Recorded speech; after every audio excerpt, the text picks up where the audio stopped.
अस्सलाम वालेकुम and very good morning. सुबह पाकिस्तान के साथ मैं हूं आपकी मेजबान ज़रिया आरिफ और मेरे साथ हैं मोहम्मद शुएब और हमारे साथ हैं Urooj Fatima for the news headlines. Urooj good morning. Good morning, अस्सलाम वालेकुम। वालेकुम अस्सलाम, कैसी हैं आप? मैं ठीक हूँ। आप नाश्ता तगड़ा किया आज? नहीं किया अभी तक।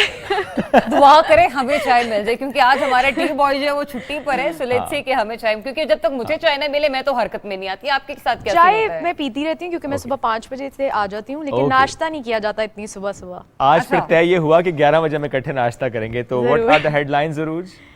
जी बिल्कुल, मैं हेडलाइंस जो है वापस प्लीज।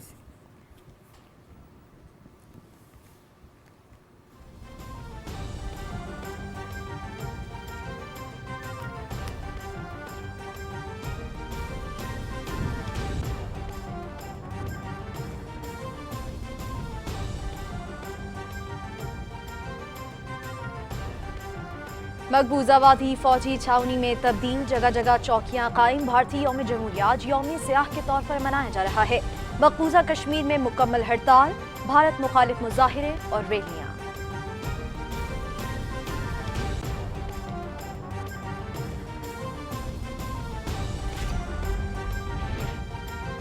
वज़ीर आज़म इमरान खान आज इस्लामाबाद में नया पाकिस्तान कौमी सेहत कार्ड का इजरा करेंगे। इस्लामाबाद, पंजाब, आज़ाद जम्मू कश्मीर, गिलगित बल्तिस्तान और थरपारकर के तमाम घरानों को 10 लाख रुपए तक सेहत की सहूलियात मुफ्त फराहम की जाएंगी। सरकारी और पैनल पर मौजूद निजी अस्पतालों से भी इलाज की सहूलियात हासिल की जा सकेंगी। वज़ीर आज़म तकरीब से खिताब भी करेंगे।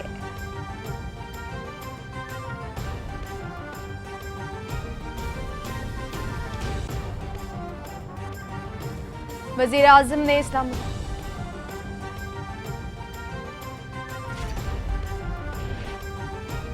वज़ीर आज़म ने इस्लामाबाद में ऑफिसर्स रेजिडेंशिया और PHA अपार्टमेंट्स का इफ्तिताह कर दिया।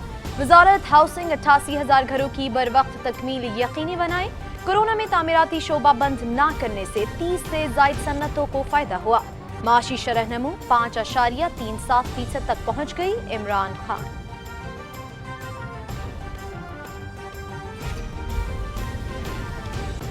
पाकिस्तान और बहरीन का मुख्तलिफ शोबों में ताल्लुकात को मजीद वुसअत देने पर इत्तेफाक। वज़ीर आज़म इमरान खान और बहरीन के वली अहद सलमान बिन हमद बिन ईसा और खलीफा के दरमियान टेलीफोनिक राबता। बहरीन के वली अहद की 20 जनवरी को लाहौर में होने वाले दहशतगर्दी के वाक़े की शदीद मजम्मत। पाकिस्तान के अवाम और क़यादत के साथ मुकम्मल यकजहती का इजहार।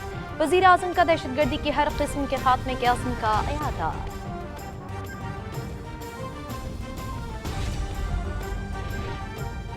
हुकूमत का करप्शन मुकदमा जल्द निपटाने के लिए भरपूर पैरवी का फैसला। ट्रांसपेरेंसी इंटरनेशनल की रिपोर्ट इंसाफ की फराहमी से मुताल्लिक है।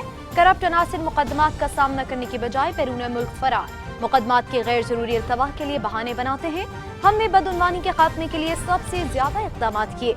वज़ीर आज़म इमरान खान का काबीना इजलास से खिताब।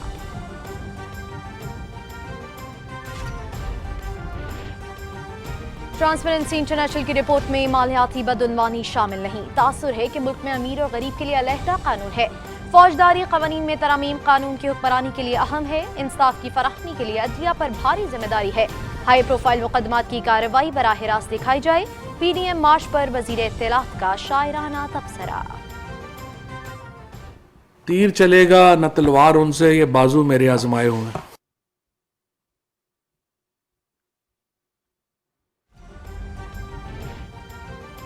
विफाकी काबीना का मरदमशुमारी दिसंबर में मुकम्मल करने का फैसला। आइंदा जनवरी में हल्का बंदियां होंगी। आम इंतखाबात नई हल्का बंदियों पर होंगे। इजलास में फौजदारी कवानीन में तरमीम की भी मंजूरी। हर मुकदमे का 9 माह में फैसला होगा।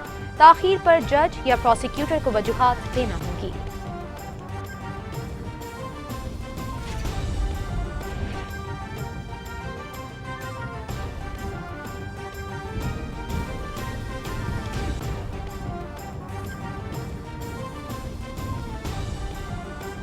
ग्रीन लाइन के बाद अब कराची में भी सर्कुलर रेलवे का आगाज कर दिया गया।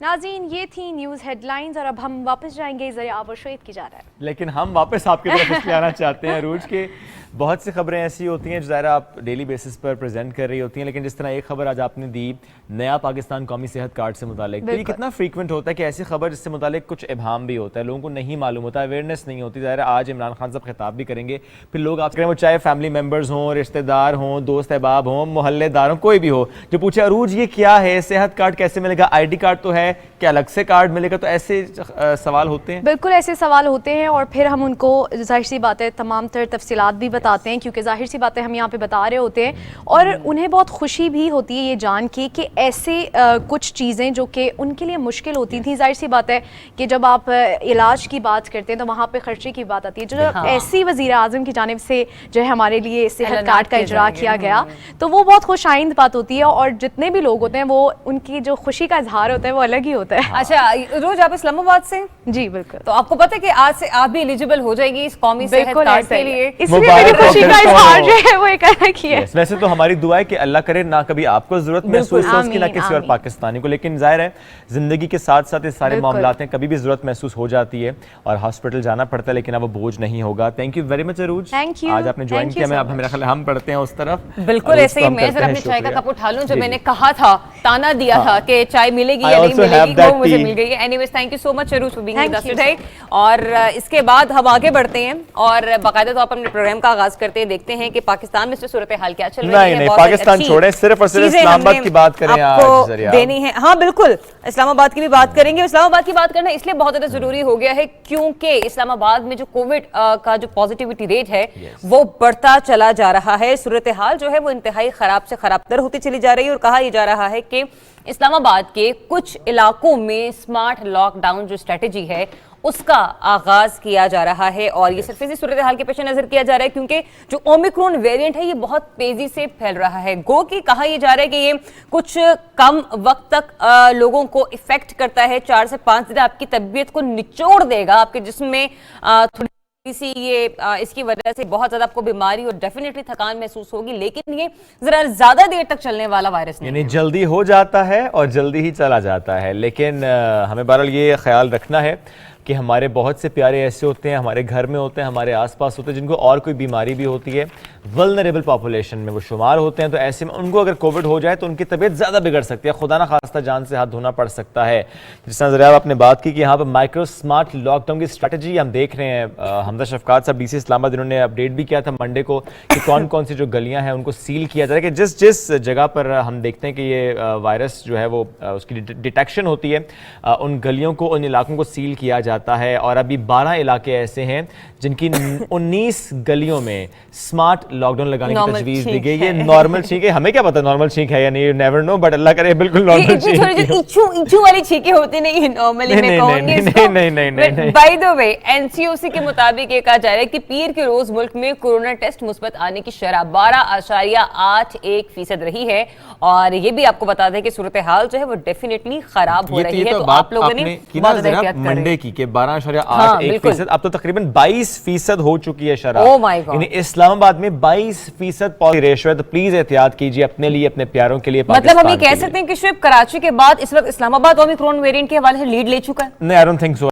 आई थिंक इस्लामाबाद अभी भी थोड़ा सा नीचे होगा बिकॉज़ जो बिग सिटीज हैं कराची के बाद नहीं, कराची में 40 है तो लाहौर में अभी आई थिंक लाहौर में भी ज्यादा है, 20 से तो ज्यादा ही है। अच्छा, बिग सिटीज में ये ज्यादा है, इस्लामाबाद में भी ज्यादा है, बट बिग सिटीज में इस्लामाबाद में फायदा ये है जरिया कि यहाँ पर ऑलमोस्ट कहा जा रहा है कि एक सिग्निफिकेंट जो पॉपुलेशन है उसकी वैक्सीनेशन हो चुकी हुई है। बट एनीवेज ओमिक्रॉन वेरिएंट है वो वैक्सीनेटेड अफराद को भी कुछ मुतासिर जरूर करे, लेकिन उसका एक फायदा ये होता है वैक्सीन का कि अगर खुदा ना खास्ता Omicron variant for that matter कोई और वेरिएंट भी हो तो उसकी वजह से उतनी खराबी नहीं आती, थोड़े माइल्ड सिम्टम्स होते हैं। चलें, ये तो हमने बात कोविड-19 की कर ली है, अब जरा बढ़ते हैं आगे और वफाकी काबीना के इजलास की बात कर लेते हैं जिसमें ये डिस्कस हुआ है कि जो फौजदारी मुकदमात हैं, फौजदारी केस हैं, उनका जो फैसला है वो 9 माह में करना लाजमी होगा। यानी टाइम फ्रेम तय कर दिया गया है कि 9 मंथ्स टाइम फ्रेम है।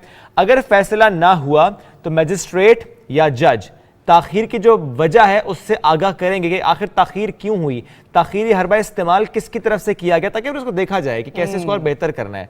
और अगर मुतालिका मजिस्ट्रेट या जज ये मुनासिब वजह बयान नहीं कर सके तो कार्रवाई होगी। और वज़ीर-ए-आज़म इमरान खान साहब की ज़ेर सदारत जब वफाकी काबीना का इजलास हुआ तो उसके बाद मीडिया से गुफ्तगू करते हुए वफाकी वज़ीर इत्तलात व नशरियात जनाब फवाद चौधरी हुसैन साहब भी कहते हैं कि SHO की तालीमी काबिलियत कम अज़ कम BA लाजमी होगी। मतलब ये कि वो मामला हैं जो कि इस कैबिनेट मीटिंग में डिस्कस किए गए हैं। फिर ये भी कहा गया कि पुलिस को जमानत इख्तियार भी दिया जा रहा है, क्रिमिनल मुकदमात में प्ली बार्गेन को भी शामिल किया जा रहा है ताकि माली मुकदमात का बोझ अदलिया पर कम हो सके, जो कि मेरे ख्याल से एक इंतहाई बेहतर स्ट्रेटजी है। साथ ही साथ वफाकी वज़ीर इत्तलात ने यह भी कहा कि 7वीं मरदमशुमारी इस साल दिसंबर तक मुकम्मल हो जाएगी। ताहम जो मरदमशुमारी के लिए 5 अरब रुपए की मंजूरी दी गई है उस पर देखा जाएगा कि जो स्टेप्स हैं वो जल्द से जल्द दिए जाएं ताकि अगला इलेक्शन नई हल्का बंदियों पर हो सके। एग्जैक्टली, जब ज़ाहिर मरदमशुमारी होगी हम सही से गिन पाएंगे, उसके बाद नई हल्का बंदियां होंगे, नई हल्का बंदियां होने के बाद फिर इलेक्शन नई हल्का बंदियों पर होगा। वफाकी काबीना को जो मुल्क में कोविड-19 की इस वक्त सूरत हाल है, जो केसेस रिपोर्ट हो रहे हैं, जिस तरह आज भी तकरीबन 5000 प्लस केसेस रिपोर्ट हुए हैं, इनकी ब्रीफिंग दी जाती है और उसके बाद फैसला किया गया है कि जो कारोबारी सरगर्मियां बंद नहीं की जाएंगी। ठीक है, माइक्रो स्मार्ट लॉकडाउन ये स्ट्रैटेजीज हैं जो अपनाई जाएंगी, सेक्टर्स बंद नहीं किए जाएंगे। जैसे स्कूल्स में हमने देखा कि छोटे बच्चों को कहा गया कि वो घरों में रहेंगे और ऑनलाइन तालीम होगी, लेकिन जो बड़े बच्चे हैं जिनकी वैक्सीनेशन है वो स्कूल आ रहे हैं। एट द सेम टाइम हम रोजाना की बुनियाद पर देख रहे हैं कि बहुत फेक न्यूज़ ट्रैवल होते हैं जी, तालीमी इदारे बंद हो गए, यूनिवर्सिटीज़ बंद, कॉलेज बंद, सेक्टर्स बंद। तो ये सारी फेक न्यूज़, और मैं इस पर ये कहता हूँ कि देखिए आप इमरान खान साहब की उस पॉलिसी को समझें जिस पर वो कहते हैं कि अगर सेक्टर्स बंद करेंगे तो मईशत का पहिया बैठ जाएगा, तो मईशत रहेगी और उसकी वजह से फिर हम नुकसान उठाएंगे, उसकी वजह से जाने चली जाएंगी, फिर कोविड से बच गए तो भूख से मर जाएंगे। ये इमरान खान साहब की सोच है फ्रॉम डे वन। तो ये मैं सोच लें कि सेक्टर्स बंद नहीं होंगे।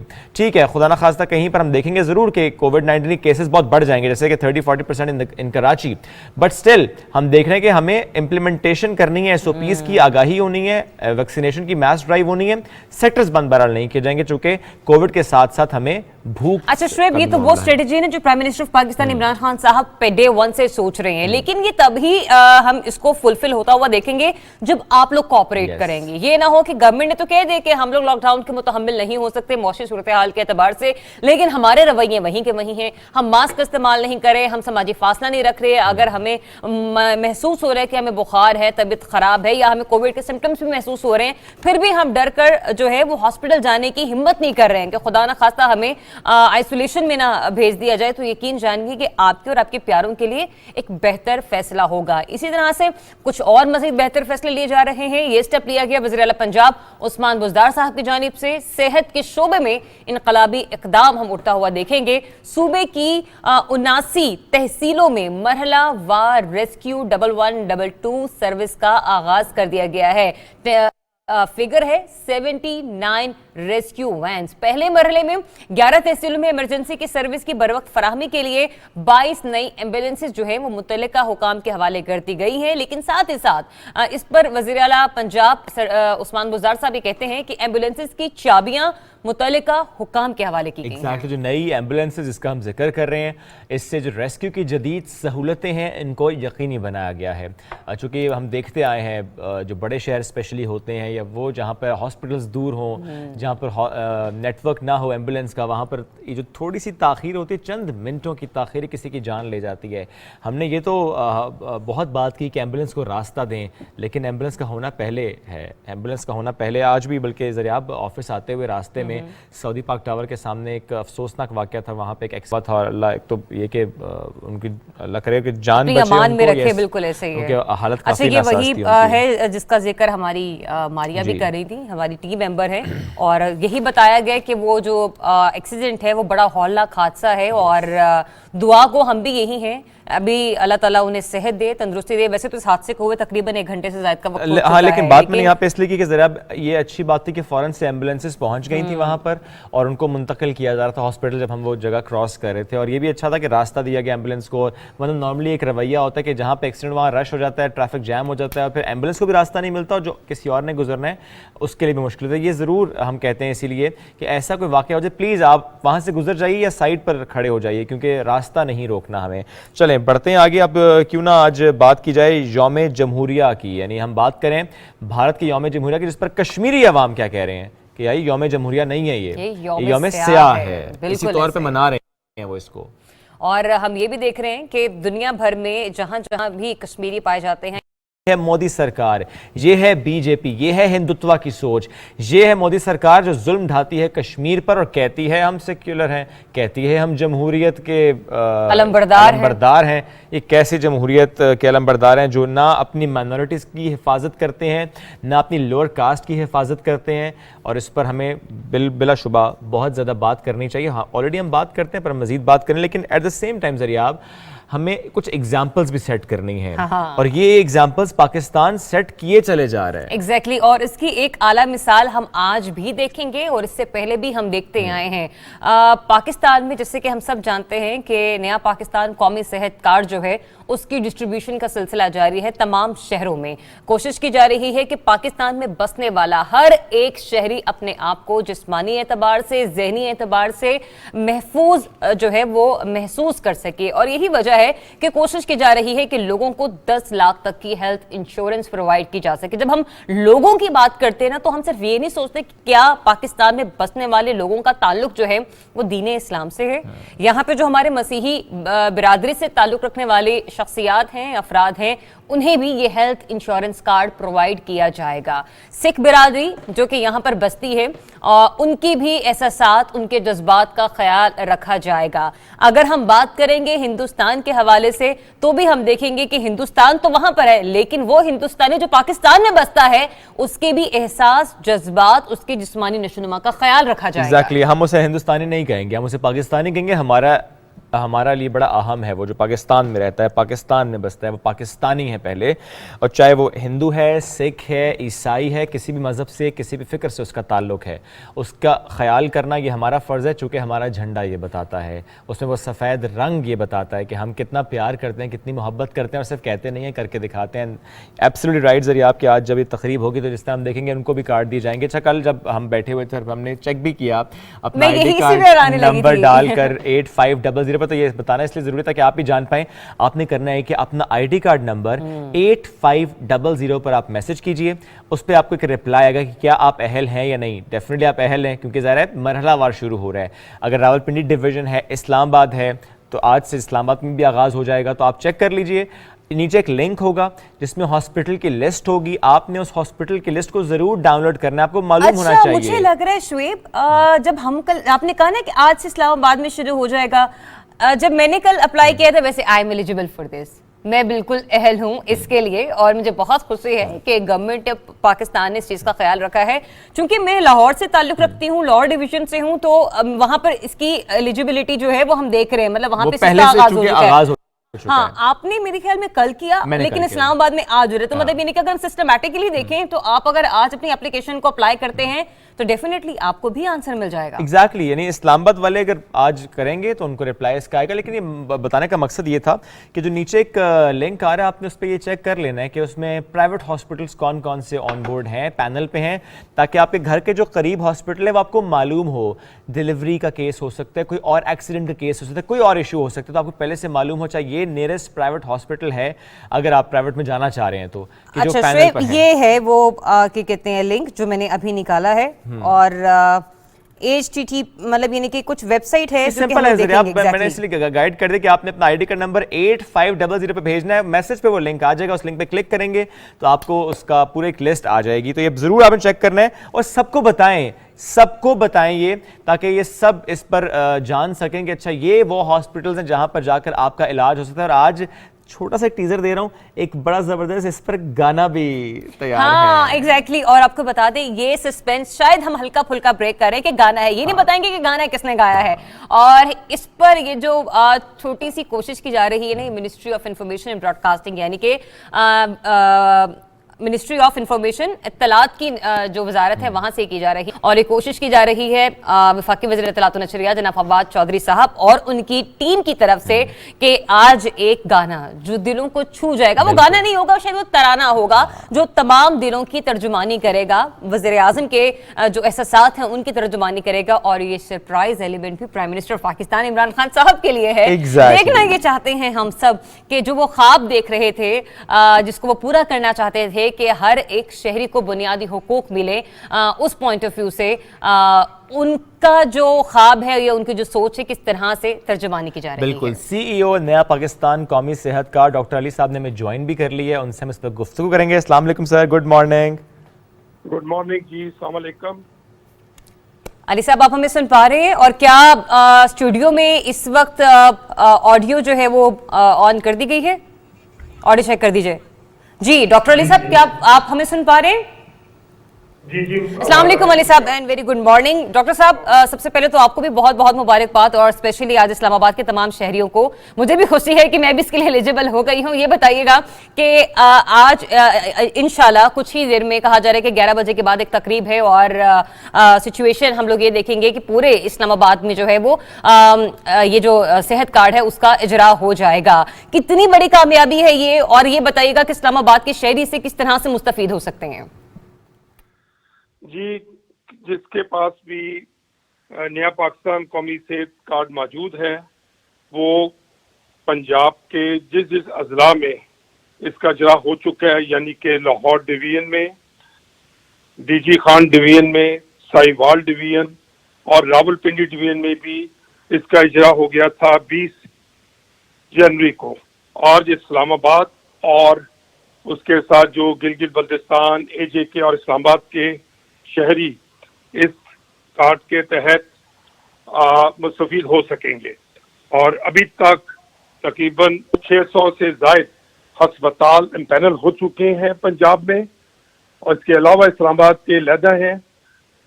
और ये पब्लिक सेक्टर और प्राइवेट सेक्टर जो है इम्पैनल इस जगह जाके लोग अपना इलाज करा सकते हैं इन पेशेंट सर्विस के लिए, आउटडोर नहीं, सिर्फ इन पेशेंट के लिए। और अगर वो एलिजिबिलिटी का चेक करना चाहें तो 8500 पे अपना शनाख्ती कार्ड नंबर का टेक्स्ट करें, SMS करें, उनको अपनी एलिजिबिलिटी का पता चल जाएगा। और अगर कोई उनको मजीद मालूमात की जरूरत हो तो टोल फ्री नंबर है 0800 09 करके मजीद मालूमात ले सकते हैं। अब जिस तरह आपने कहा ना कि जिनके पास नया पाकिस्तान कौमी सेहत कार्ड है, जो कि हमने इससे पहले ये बात की कि सेहत कार्ड नहीं भी है तो हम सिर्फ एक ID card number, that's enough. तो प्लीज़ इसको ज़रा क्लियर कीजिएगा। लोग फिर परेशान हो जाते हैं कि अच्छा उनके पास तो नया पाकिस्तान कौमी सेहत कार्ड है ही नहीं, अगर जाना पड़ा तो वो फिर सेहत कार्ड के बगैर कैसे इलाज कराएंगे? जी बिल्कुल, जिनको अभी तक नया पाकिस्तान कौमी सेहत कार्ड नहीं पहुंचा, वो अपना शनाख्ती कार्ड ले जाके इलाज करा सकते हैं। अब सर, इस्लामाबाद के जो हॉस्पिटल्स की आपने बात की, थोड़ा बताइएगा इस्लामाबाद में कितने प्राइवेट हॉस्पिटल्स हैं जो कि पैनल पर हैं? जी, मुझे पंजाब का पता है। आई एम अनफॉर्चुनेटली ये इस्लामाबाद के CEO हैं, वो बता सकेंगे कि इस्लामाबाद में कौन कौन से पब्लिक सेक्टर के हॉस्पिटल इन पैनल हुए हैं। मगर मैं ये आपको बताता चलूँ, जो मैंने आपको कहा है, टोल फ्री नंबर है 0800 09 वहां से इनको मजीद इत्तला मिल सकती है कि, और उसके अलावा ये अपनी उसपे वेबसाइट पे भी चले जाएं, अगर उसकी 600 कार्ड की, उधर हर हॉस्पिटल का नाम, एड्रेस, कांटेक्ट पर्सन लिखा हुआ है। अच्छा डॉक्टर साहब, यहाँ पे एक सवाल जो मुझसे किसी ने कल पूछा, उन्होंने कहा कि क्या जो OPD ट्रीटमेंट्स हैं वो भी इसके अंदर कैटर होते हैं? जरा इस बारे में थोड़ी आगाही हमें बताइएगा। जी, ये बिल्कुल मैंने अभी भी कहा, बड़ा अच्छा आपने सवाल किया। इसमें OPD सर्विसेज बिल्कुल कतई मौजूद नहीं है, सिर्फ इन पेशेंट सर्विसेज दाखिले की सूरत में फ्री सर्विसेज मिलेंगी दाखिले। फिर सर ये बताएं, डायग्नोस्टिक्स कवर होंगे? बिल्कुल जी, जब दाखिला होगा उसमें MRI हो, CT स्कैन हो, ट्यूमर मार्कर्स हो, हर किस्म की तशखीस जो है उसमें फ्री मिलेंगी इन पेशेंट दाखिले की सूरत में। ठीक है, इस वक्त पंजाब के कितने डिवीजन्स में इसका इजरा हो चुका है? जी 4 डिवीजन में हो चुका है। DG Khan division, Sahiwal division, Lahore division, Rawalpindi division. तकरीबन 54% ऑफ द पॉपुलेशन कवर हो चुकी है। और इंशाल्लाह 1 फरवरी को भावलपुर डिवीजन का भी इनकाद होगा, उसके बाद 9 को फैसलाबाद। इस तरह तमाम पंजाब के जितने भी डिवीजन हैं वो 31 मार्च तक कंप्लीट हो जाएगा। अच्छा डॉक्टर साहब, ये बताएगा जिस तरह से हम देख रहे हैं कि आज इस्लामाबाद में यहाँ पर इजरा किया जा रहा है, तो आज से मुराद हम ये समझें कि इस्लामाबाद ऑपरेशनल हो गया है इस पॉइंट ऑफ व्यू से, खुदा न खास्ता अब इसके बाद किसी की जिंदगी में कोई हादसा रूनुमा होता है या वो एडमिट होते हैं तो इसके बाद अगर वो एलिजिबल है तो वो अपना इलाज करवा सकेगा सेहत कार्ड पर? एब्सोल्युटली जी, not only even Islamabad, AJK northern area, Islamabad territory के साथ जो मलिक हैं उन सब जगह वो अपना शिनाख्ती कार्ड लेके, और खुदा न खास्ता किसी को दाखिले की जरूरत पेश आए या हादसा हो जाए, उनका फ्री इलाज होगा जी। जबरदस्त, thank you very much sir, साथ मौजूद थे आप। और यूं तो बात आप पंजाब की, जिस तरह ज़रा पंजाब में जिस तरह इतलाक हुआ है, the same very way Islamabad में और जो रीजन्स हैं वहाँ पे इसका इतलाक होना है, जिसमें हमने बात गिलगित बल्तिस्तान की है, आज़ाद कश्मीर की है, और आज डेफिनेटली इस्लामाबाद में इसका इजरा हो रहा है। तो इस पर हम आगे चलकर देखेंगे कि इंशाल्लाह फरवरी एंड मार्च स्टार्ट तक पूरा जो पंजाब है वो कवर हो चुका होगा। जिस तरह हमने 4 डिवीजन्स देखे कवर हो चुकी हैं, एंड नेक्स्ट डिवीजन 1 फरवरी से बहावलपुर की है। तो इस तरह आहिस्ता आहिस्ता ये कवरेज फैलती चली जाएगी, नेशन वाइड होगी। और इसमें हम पहले भी बात कर चुके हैं कि अभी सिंध हुकूमत ने और बलूचिस्तान हुकूमत ने इसमें साथ नहीं दिया, तो जो शेयर है आई गेस वो 30% है वफाक का, तो वफाक का शेयर तो मौजूद है, लेकिन जो सूबों का शेयर आना है वो बाकी है। दैट इज़ द रीज़न कि ये सिंध में और बलूचिस्तान में इसका इतलाक उस तरीके से नहीं होगा, बट सिंध में थर में ज़रूर इसका इतलाक है। थर के जो वासी हैं उनको इलाज की सहूलतें बिल्कुल उसी तरह से मैसर आएंगी जैसे आज से इस्लामाबाद वालों को है नया पाकिस्तान कौमी सेहत और 2 नंबर्स हैं, जरा अगली खबर तक बढ़ने से पहले ये 2 नंबर्स आपके साथ हम डिस्कस कर लें। जैसे शुएब ने भी पहले बताया कि 8500 यहाँ पर जाकर आप अपना ID कार्ड नंबर मैसेज करेंगे और आपको मालूम होगा कि क्या आप इसके अहल हैं या नहीं है। दूसरा नंबर 08000900, ये टोल फ्री नंबर है, इस पर आप कॉल करके अपनी किसी भी क्वेरी अपनी किसी भी प्रॉब्लम को सॉर्ट आउट कर सकते हैं, पूछ सकते हैं कि क्या वजह है, मैं एलिजिबल क्यों नहीं हूं, और अगर मैं हूं तो अगर आपको नहीं मालूम पड़ रहा कि आपने जाना किस तरफ है, तो यहाँ पर बैठी जो हेल्पलाइन नंबर के जो नुमाइंदे हैं वो आपको बताएंगे और आपकी जो प्रॉब्लम है उसको हल करने की प्रॉपर कोशिश करेंगे। एग्जैक्टली, बस करना है कि जो घर का सरबराह है उसने ये चेक करना है, क्योंकि घर का सरबराह एलिजिबल होगा और उसके फिर अंदर वो जो डिपेंडेंट हैं वो आएंगे। ये आपने इसलिए कोशिश करें घर का सरबराह ये अपना ID कार्ड नंबर मैसेज करे ताकि उनको ये मालूम हो जाए। बढ़ते हैं आगे। वफाकी वज़ीर इत्तलात व नशरियात चौधरी फवाद हुसैन साहब का जिक्र करते हैं, जिन्होंने एक और खुशखबरी सुना दी है, वो है पाकिस्तान टेलीविजन स्पोर्ट्स से मुताल्लिक HD ट्रांसमिशन। इसका मनसूबा तकमील के आखिरी मराहिल में है, बल्कि आखिरी घंटों में कह देते हैं। एक ट्वीट उन्होंने किया, कहा कि हम PSL के तमाम मैचेस HD पर देख सकेंगे, और एक आगे PTV स्पोर्ट्स अब डिजिटल कर दिया गया है और PTV का जो मुनाफा है वो भी इस बार रिकॉर्ड होगा। वैसे तो पहले भी हमने देखा रिकॉर्ड मुनाफा कमाया PTV ने, और इंशाल्लाह जो आने वाला साल है उसमें भी हम ऐसी ही खबरें देखते चले जाएंगे। अच्छा शुएब, कितना अच्छा लगता है ना कि जब आपके दोस्त हो, आपकी ऑर्गेनाइजेशन हो, वो एक फैमिली है जो प्रॉस्पर कर रही है। अच्छा, PSL की बात थोड़ी सी कर लेते हैं मजीद के इमरान खान साहब ने पाकिस्तान सुपर लीग से मुतालिक एक पैगाम भी दिया है। पैगाम है क्या? इमरान खान साहब का लेवल है, दिखाते हैं, सुनाते हैं।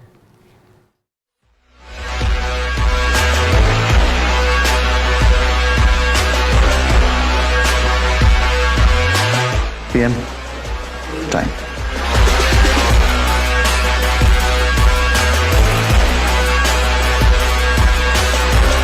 साथ में PSL को ओपन कर रहा हूं, और मुझे उम्मीद है कि हर टीम आखिरी गेम तक लड़ेगी और पब्लिक को एंटरटेन करेगी।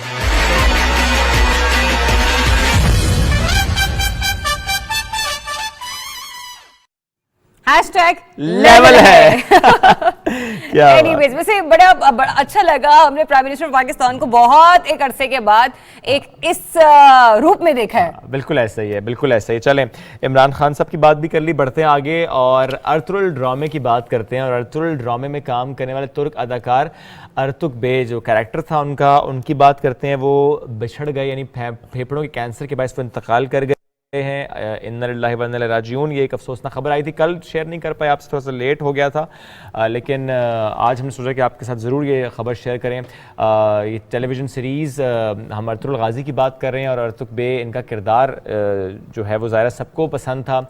चंद माह कबल ड्रामे के दीगर अदाकारों के हमरा वो पाकिस्तान भी आए थे। 51 साल अदाकार चंद माह कबल सोशल मीडिया पर अपनी ख़राब सेहत के हवाले से वो इंकशाफ भी कर चुके थे, और ये कहा था उन्होंने कि लंग्स का कैंसर है उनको, और उन्होंने दुआ की अपील भी की थी। फ़न अदाकारी में मुतअद्दिद उन्हें तुर्क और बैनुल अक़वामी अवार्ड से भी नवाजा जा चुका है। और जब भी ऐसा कोई आर्टिस्ट बिछड़ता है तो ये ज़रूर हम कहते हैं कि उनके जाने से एक खला है और वो खला कभी पुर नहीं होगा, उन्हें याद रखा जाएगा। लेकिन काम उन्होंने इतने अच्छे किए, उनके इतने अच्छे प्रोजेक्ट्स हैं कि उनको वाकई याद रखा जाए। दैट इज़ द रीज़न कि उनके काम पर उन्हें इतने अवार्ड्स भी माशाल्लाह दिए गए थे। बढ़ते हैं आगे, कुछ दीगर खबरें में जो शामिल करनी है हमें, ये तो हमने बात ज़रा अरतुल गाज़ी की कर ली थी, लेकिन अभी हमें ज़रा पेशावर से खबर शामिल करनी है। और ख़बर ये है ज़रियाब कि पुलिस ने एक पालतू कुत्ते को गोली मार कर कत्ल करने के इल्ज़ाम में मुकदमा दर्ज कर लिया। मेरे ख्याल से ये एक अच्छी ही खबर है। खबर इस लिहाज से, मैं एनालिसिस तो नहीं दे रही हूँ लेकिन शायद अपना पॉइंट ऑफ व्यू मैं जरूर आपके साथ शेयर कर रही हूँ। एफआईआर जब इसके ऊपर हुई तो कहा यह गया है कि एफआईआर के मतन में बताया गया कि पालतू कुत्ता गोली लगने के बाद अजियत में था और वहां पर मौजूद ऐनी शाहिदों ने भी उसकी मदद नहीं की। मुबैना तौर पर पालतू जानवर अपने मालिक शाहरहमान की हिफाजत कर रहा था कि वो मुसल्लह अफराद ने कुत्ते पर फायरिंग कर दी और जिस पर पुलिस ही बताती है कि पोस्टमार्टम रिपोर्ट की रोशनी में मुकदमे की कार्रवाई आगे बढ़ाई जाएगी। तो बतौर मुआशरे का एक जिम्मेदार शहरी, शुएब, आप इस मामले को किस तरह से देख रहे हैं? बिल्कुल ये सही हुआ है कि मुकदमा दर्ज हुआ है और चूंकि हमारे पास कानून है इससे मुताल्लिक और ऐसे किसी वाक़े पर 2 से 5 साल तक की सज़ा भी होती है, तो ये बड़ी अच्छी बात है कि परसू किया जा रहा है इस मामले को। और जिस तरह मुकदमा दर्ज हुआ और आई होप कि इसमें इंसाफ होना चाहिए, चूँकि हमें हिफाजत करनी है। हर कीमती जान, हर जान कीमती है, वो इंसान हो वो कोई जानवर हो, जान कीमती है। तो ऐसे में इस तरह के वाक़यात की रोकथाम के लिए बहुत ज़रूरी है कि ऐसे मामलात पे एग्जाम्पल सेट की जाए। एग्जैक्टली और ये एग्जाम्पल हमारे प्यारे मोहम्मद सल्लल्लाहु अलैहि वसल्लम ने सेट की और हमें यही समझाया गया, पढ़ाया गया, बताया गया। प्राइम मिनिस्टर भी बार बार इस चीज़ की निशानदेही करते हैं कि आप रहमतुल मुस्लिमीन नहीं, रहमतुल आलमीन है। और तो जब आलमीन में आप आते हैं तो सिर्फ मुसलमान में सिर्फ मुसलमान एक शख्स नहीं, आलमीन में पूरी जहान, पूरी दुनिया, कायनात से ताल्लुक़ रखने वाला हर एक बाशिंदा, हर एक जानवर, एक आबी हयात, हर चीज़ शामिल है। तो मेरे ख्याल से हमें कदर करनी चाहिए उन तमाम बेज़बान जानवरों की भी जो हमारे साथ उनसियत रखते हैं, मोहब्बत रखते हैं। बिल्कुल ऐसे ही है। चलें एक और ख़बर है हमारे पास, वो भी शेयर कर लेते हैं आपसे। इंग्लैंड के मशहूर फुटबॉलर माइकल ओवन 3 रोज़ा दौरे पर पाकिस्तान में मौजूद हैं। बैनुल-अक़वामी फुटबॉल कोचेस भी उनके हमरा हैं।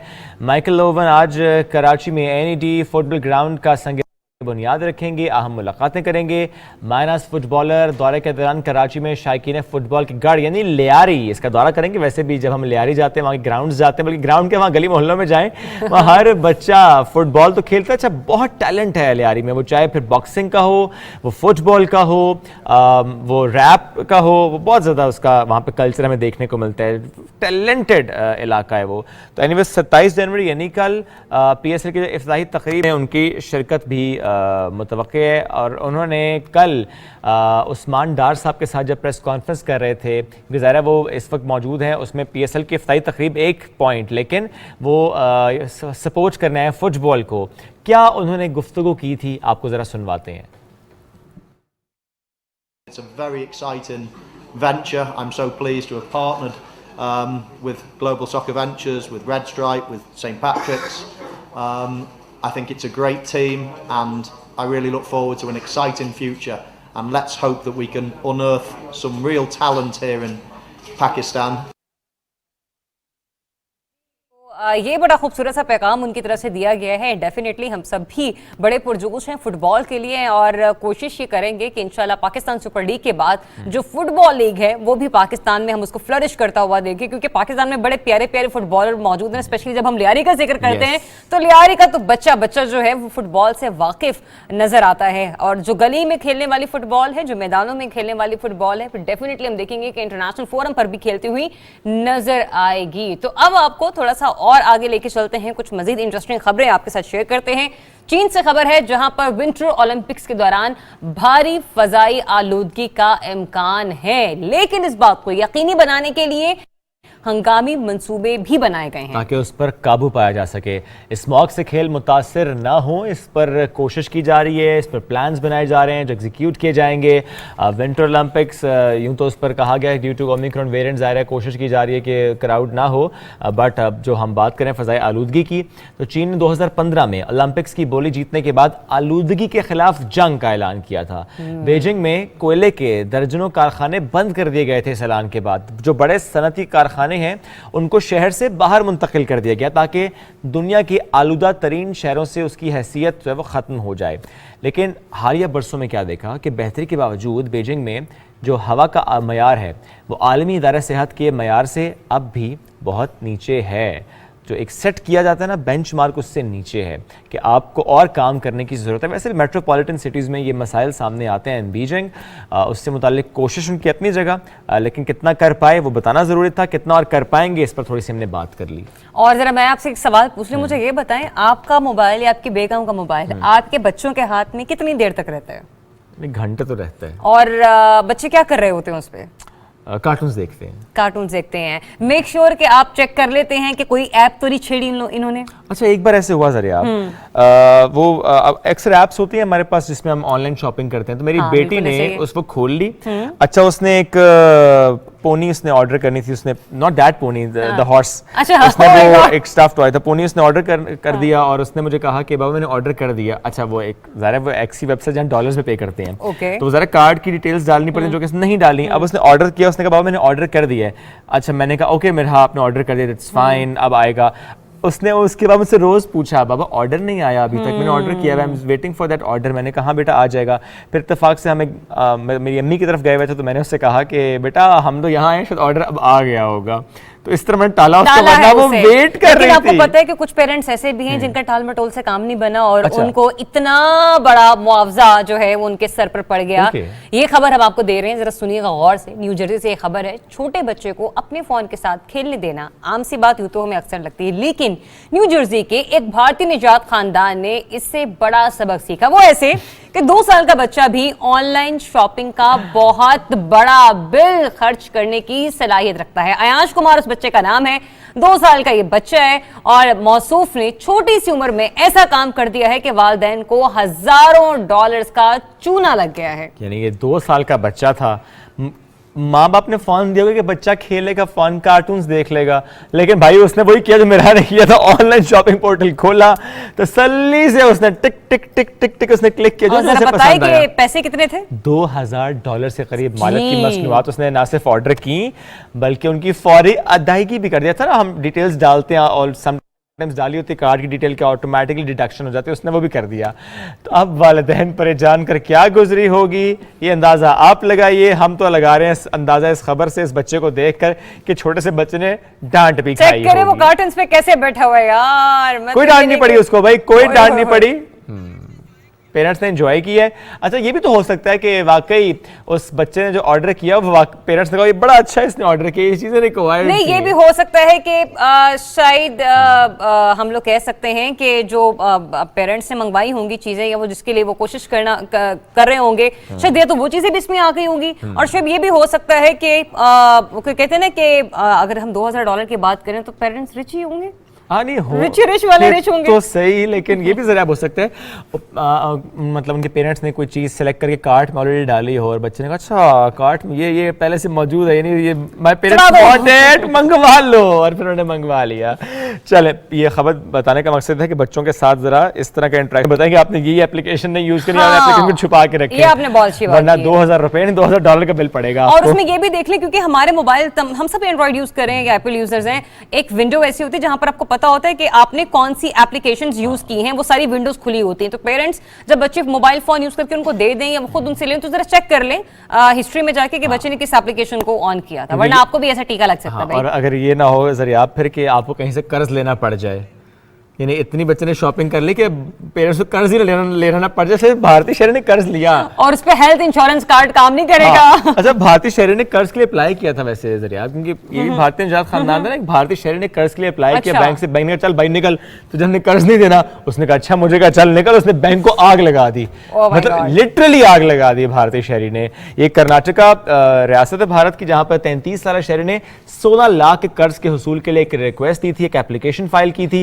एप्लीकेशन को यूं बैंक ने फाड़ा, उसने कहा अच्छा एप्लीकेशन फाड़ते हो, उसने बैंक को आग लगा दी। मतलब पॉलिसी क्या हो रहा है? ना उतरने पर दरख्वास्त मुस्तरद की गई थी और आग लगा दी गई, पेट्रोल छिड़क कर आग लगाई गई, जिससे बैंक की 12 लाख मालियत के कंप्यूटर्स और दीगर सामान जल गए। मतलब उसका 16 लाख पूरा हो गया यहीं पे। एनीवेज, ये मजाक की खबर नहीं थी, लेकिन फिर भी मैं ये कहूंगी कि डेफिनेटली हमें मालूम नहीं है, पता नहीं भारतीय किस तरह सोचते हैं, कितनी जरूरत होगी पैसों की। चलें कोई बात नहीं, छोटी सी ब्रेक लेंगे नाज़रीन। जब ब्रेक से वापस आएंगे तो हमारे पास कुछ ऐसे मेहमान मौजूद हैं जो पढ़ते तो मदरसे में, लेकिन उन्होंने तमाम यूनिवर्सिटीज़ के बच्चों को छोड़ दिया पीछे। रोबोटिक्स के मुकाबले में पहली पोजीशन, बहुत सी और पोजीशंस भी ली हैं। मुकाबला कहाँ हुआ, कितने पार्टिसिपेंट्स थे, किस किस यूनिवर्सिटी से आए थे, जीता कौन सा मदरसा, करेंगे बात ब्रेक के बाद।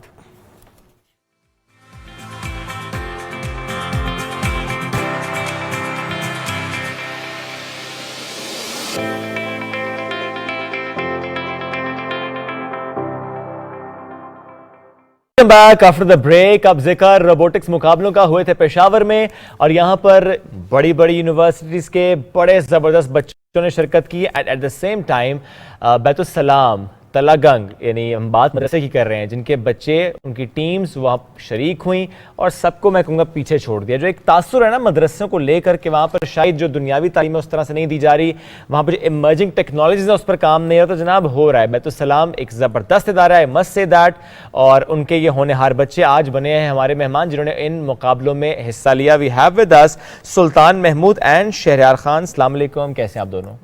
सबसे पहले तो आप दोनों को बहुत बहुत मुबारक हो। बहुत। शहरयार आपकी तरफ आते हैं।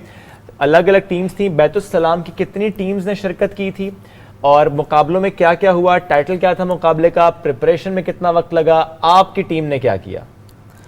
बैतुस्सलाम की तकरीबन 7 टीम्स थी कंपटीशन के अंदर, और ये कंपटीशन यूईटी पेशावर में हुआ, जो कि खैबर पख्तूनख्वा की कह लें कि सबसे अच्छी यूनिवर्सिटी है। तो मुकाबले का जो टाइटल था वो था यूथ रोबोटेक 22। उस मुकाबले के अंदर पूरे पाकिस्तान से नेशनल लेवल के अंदर अराउंड 300 प्लस टीम्स थी, और 20 प्लस यूनिवर्सिटीज़ ने इस मुकाबले में शिरकत की, इस मुकाबले में पार्टिसिपेट किया 20 प्लस यूनिवर्सिटीज़ में। तो उसमें हमारी 7 टीम्स थी, उसमें मुख्तलिफ कैटेगरीज थी, like e gaming, robotics modules, robo war, robo sumo, obstacle avoiding, maze solving, line following के रोबोट्स थे।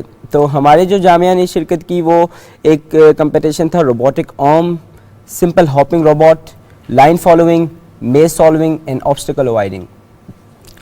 तो हमारी टीम्स की इन 5 में 4 में first position I out of 7 and 1 में सेकंड आई। एक में आई सेकंड पोजीशन और 4 मुकाबले में आई फर्स्ट। आपकी टीम की क्या पोजीशन थी? हमारी टीम की फर्स्ट पोजीशन थी। टीम में कितने लोग हैं? टीम के अंदर मिनिमम जो होते हैं वो 2 पार्टिसिपेंट्स होते हैं और मैक्सिमम 4। तो शहरयार आप और सुल्तान एक ही टीम में थे? हम डिफरेंट टीम्स। और जिस टीम ने 4 मुकाबलों में फर्स्ट पोजीशन ली और एक में सेकंड, आपका मेरी सेकंड वाली। अच्छा, आपकी सेकंड और आपकी फर्स्ट वाली। वाह माशाल्लाह माशाल्लाह। चलें शहरयार से भी थोड़ा सा, सॉरी सुल्तान से भी पूछ लेते हैं। सुल्तान, आपकी टीम ने किस किस्म का रोबोट बनाया था? हम थे मेज सॉल्विंग में। उसमें एक आपको पैथ दिए होते हैं और ऑब्स्टिकल्स रखे होते हैं पैथ में, लेकिन रोबोट ने खुद, यानी उसके अंदर इस तरह की प्रोग्रामिंग की जाती है कि खुद उसने ऑब्स्टिकल्स को अवॉइड करके अपने एंड पॉइंट पर पहुंचना होता है। ओके। तो जिसमें हम यूनिवर्सिटी कैटेगरी में थे और उसमें हमारी सेकंड पोजीशन है। ज़बरदस्त। और सिर्फ इस एक मुकाबले के लिए, जिस तरह आपने कहा कि 300 टीम्स, तो क्या 300 की 300 टीम्स एक एक मुकाबले में होती हैं? नहीं, ओवरऑल। इस तरह अब आपका ये कॉम्पिटिशन था जो आपने कहा कि रोबोट पहुंच रहा है, वो सारे ऑब्स्टिकल से बचाता, तो इसमें कितनी टीम्स थी? इसमें मेरे अंदाजे के मुताबिक तकरीबन 15 के लगभग होगी। यानी आपने 13 को तो पीछे कर दिया, तकरीबन एक भाईजान रह गए थे। तो क्या आपने सीखा उससे सेकंड आने के बाद कि शायद कहाँ पे थोड़ी सी और बेहतर की गुंजाइश है? शायद हमारा जो स्ट्रक्चर था रोबोट का वो काफ़ी बड़ा था। अच्छा। और जो उसका एरिना था या जो पैथ था वो उसके लिहाज से काफ़ी छोटा था, तो जिसकी वजह ये से थोड़ी सी मिस कैलकुलेशन होगी, वरना रोबोट बिल्कुल सही था। हाँ बाकी सब फिट था। और सुल्तान सॉरी शहरियार, आपकी टीम ने कौन सा रोबोट बनाया था? हमारा लाइन फॉलोइंग रोबोट था। एक लाइंस गिवन होती हैं मुख्तलिफ किस्म की मुख्तलिफ शेप्स में, तो रोबोट के अंदर प्रोग्रामिंग होती है मुख्तलिफ सॉफ्टवेयर से माइक्रो कंट्रोलर्स के ज़रिए।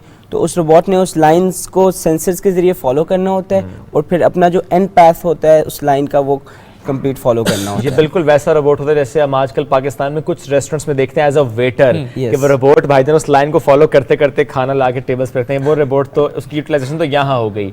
जो आपने रोबोट बनाया था उसकी यूटिलाइजेशन कहाँ पर हो सकती है?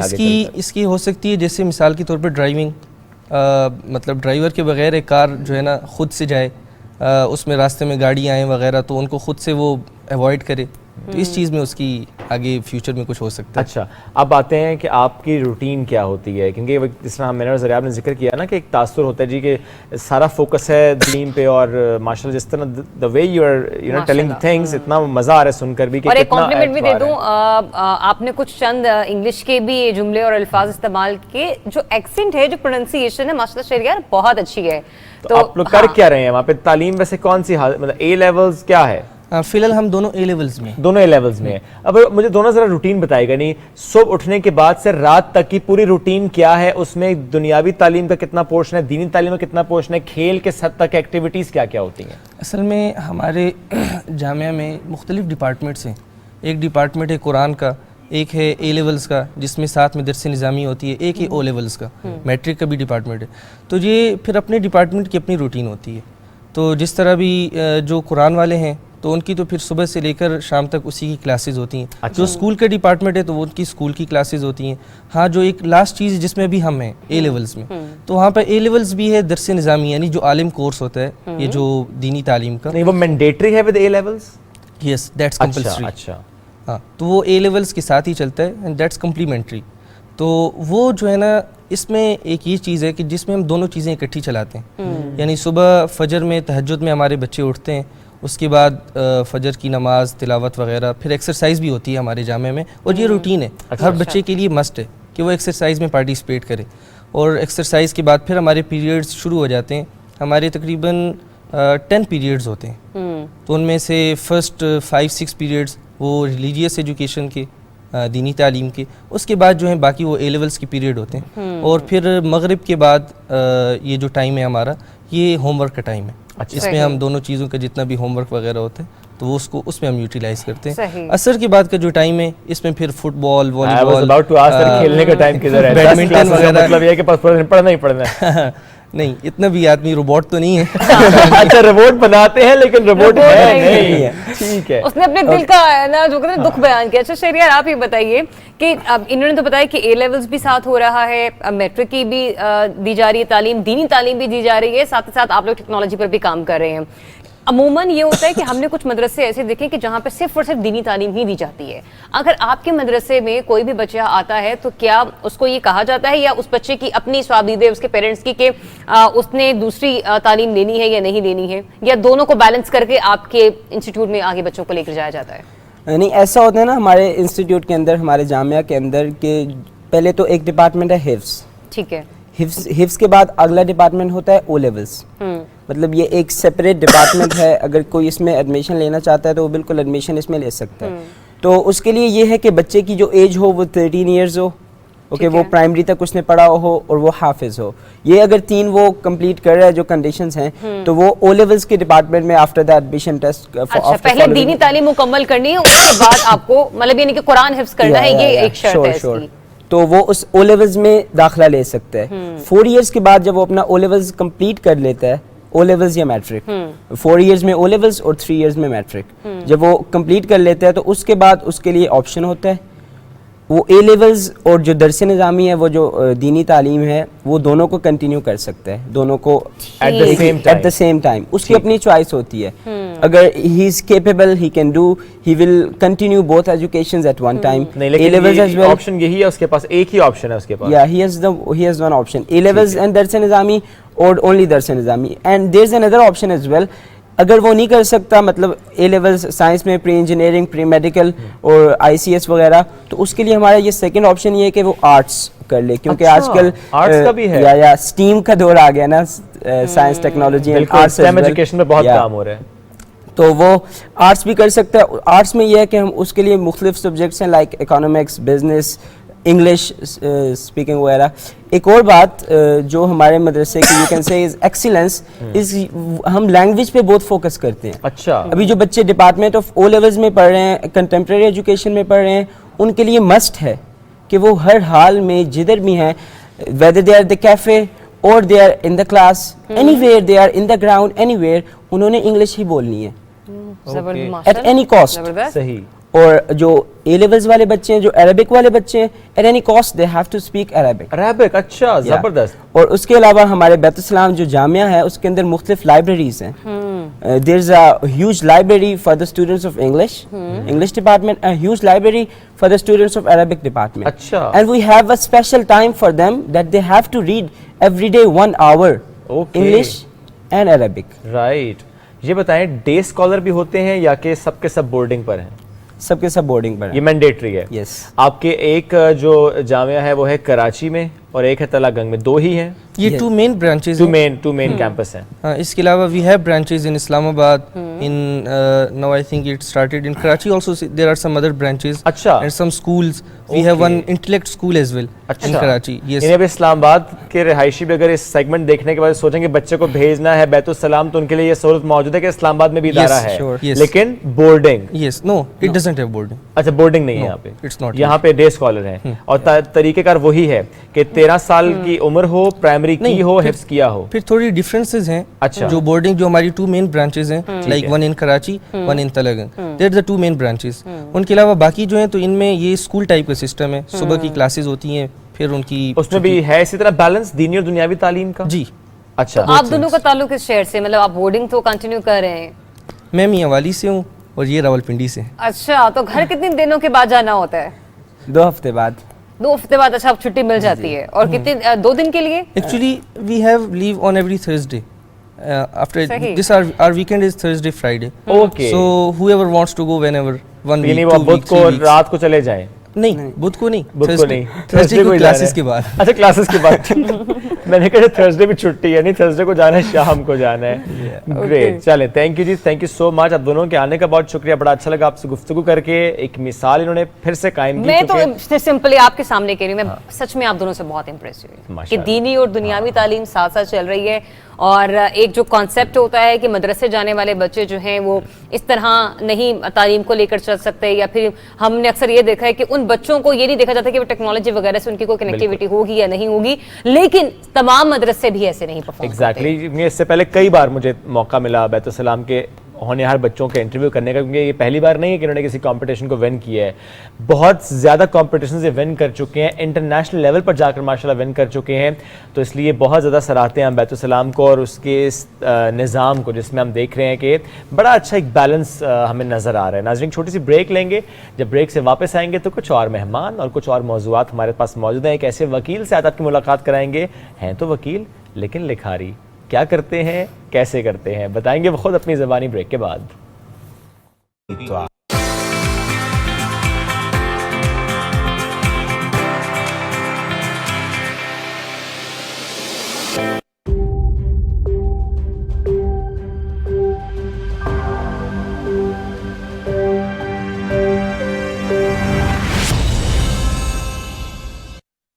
जी, तो 10 बज गए हैं और हम आपको वेलकम बैक कहेंगे। और जब भी हम आपको वेलकम बैक करते हैं, मैं यही बोलती हूँ हमेशा कि क्या आप लोगों ने नाश्ता कर लिया, क्या रोटी टोकर खा लिया? क्या आपने हेडलाइंस सुन ली? ऑफ कोर्स नहीं सुनी, क्योंकि 10 अभी बजे हेडलाइंस। अब आप सुनेंगे अरूज फातिमा हमारे साथ मौजूद हैं। सो अरूज, 10 बजे की हेडलाइंस हैं क्या? बिल्कुल नाजरीन, अब शामिल करेंगे न्यूज़ हेडलाइंस।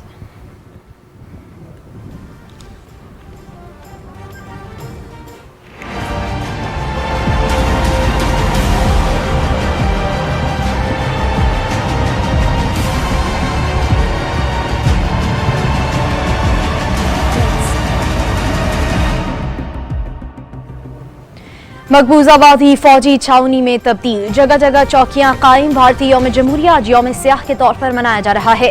मकबूजा कश्मीर में मुकम्मल हड़ताल, भारत मुखालिफ मुजाहिरे और रैलियां।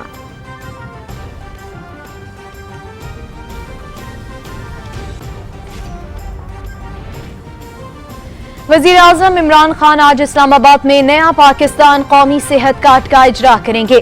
इस्लामाबाद, पंजाब, आजाद जम्मू कश्मीर, गिलगित बल्तिस्तान और थरपारकर के तमाम घरानों को 10 लाख रुपए तक सेहत की सहूलियात मुफ्त फराहम की जाएंगी। सरकारी और पैनल पर मौजूद निजी अस्पतालों से भी इलाज की सहूलियात हासिल की जा सकेंगी। वजीर आजम तकरीब से खिताब भी करेंगे।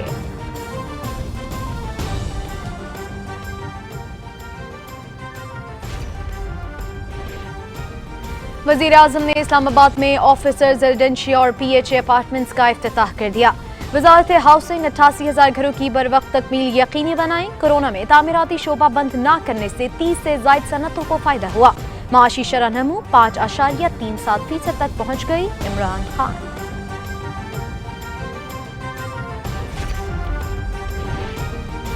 पाकिस्तान और बहरीन का मुख्तलिफ शोबों में ताल्लुकात को मजीद वुसअत देने पर इत्तेफाक। वजीर आजम इमरान खान और बहरीन के वली अहद सलमान बिन हमद बिन ईसा अल खलीफा के दरमियान टेलीफोनिक राबता। बहरीन के वली अहद की 20 जनवरी को लाहौर में होने वाली दहशतगर्दी के वाक़े की शदीद मजम्मत। पाकिस्तान के अवाम और क़यादत के साथ मुकम्मल यकजहती का इजहार। वजीर आजम का दहशतगर्दी की हर किस्म के खात्मे के अज़्म का इयादा।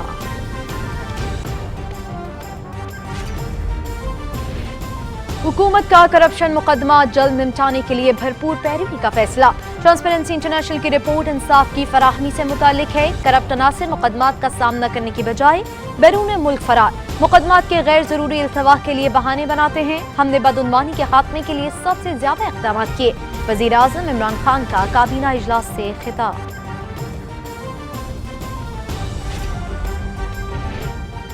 ट्रांसपेरेंसी इंटरनेशनल की रिपोर्ट में मालियाती बदउनवानी शामिल नहीं। तासुर है कि मुल्क में अमीर और गरीब के लिए अलहदा कानून है। फौजदारी कानून में तरमीम कानून की हुक्मरानी के लिए अहम है। इंसाफ की फराहमी के लिए अदलिया पर भारी जिम्मेदारी है। हाई प्रोफाइल मुकदमात की कार्रवाई बराह रास्त दिखाई जाए। PDM मार्च पर वजीर इत्तलात का शायराना तबसरा। तीर चलेगा न तलवार उनसे, ये बाजू मेरे आजमाए हुए हैं।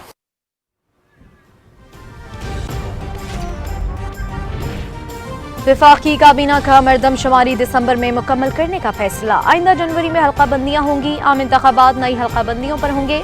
इजलास में फौजदारी कानून में तरमीम की भी मंजूरी। हर मुकदमे का 9 माह में फैसला होगा। ताखीर पर जज या प्रोसिक्यूटर को वजूहात देना होगी।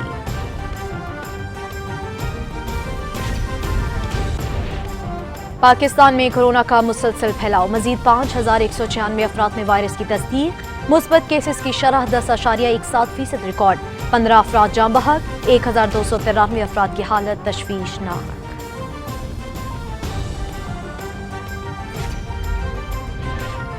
खेल से अमन को फरोग मिलता है। पाकिस्तान में फुटबॉल इंफ्रास्ट्रक्चर का फरोग अहम इक़दाम है। Army chief general Qamar Javed Bajwa की मारूफ बरतानवी फुटबॉलर माइकल ओवन से गुफ्तगू। दौरे पाकिस्तान का खैर मकदम।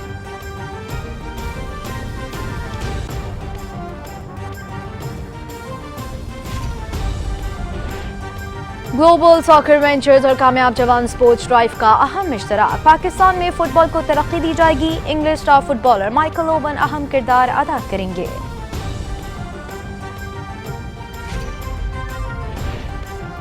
स्पोर्ट्स नाजरीन के लिए खुशखबरी। आज शाम 6 बजे से PTV स्पोर्ट्स की नशरियात भी HD पर मुंतकिल हो जाएंगी। शायकीन PSL के दिलचस्प और सनसनीखेज मुकाबलों से लुत्फ अंदोज होंगे।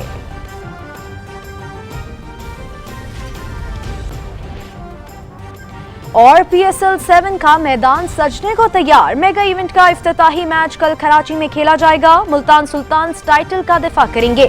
टीमों की नेट प्रैक्टिस और वार्म अप मैच। तमाम मुकाबले PTV स्पोर्ट्स HD पर बराह रास्त।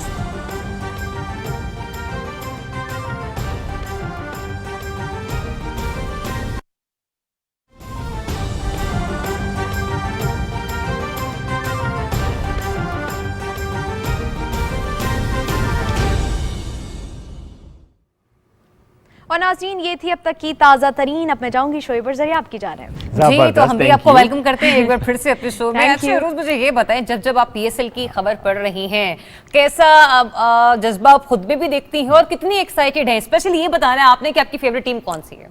फेवरेट टीम मेरी इस्लामाबाद यूनाइटेड ये क्या बात है। ये तो डेफिनेट सी बात और है। इसमें से आपका फेवरेट प्लेयर कौन सा है?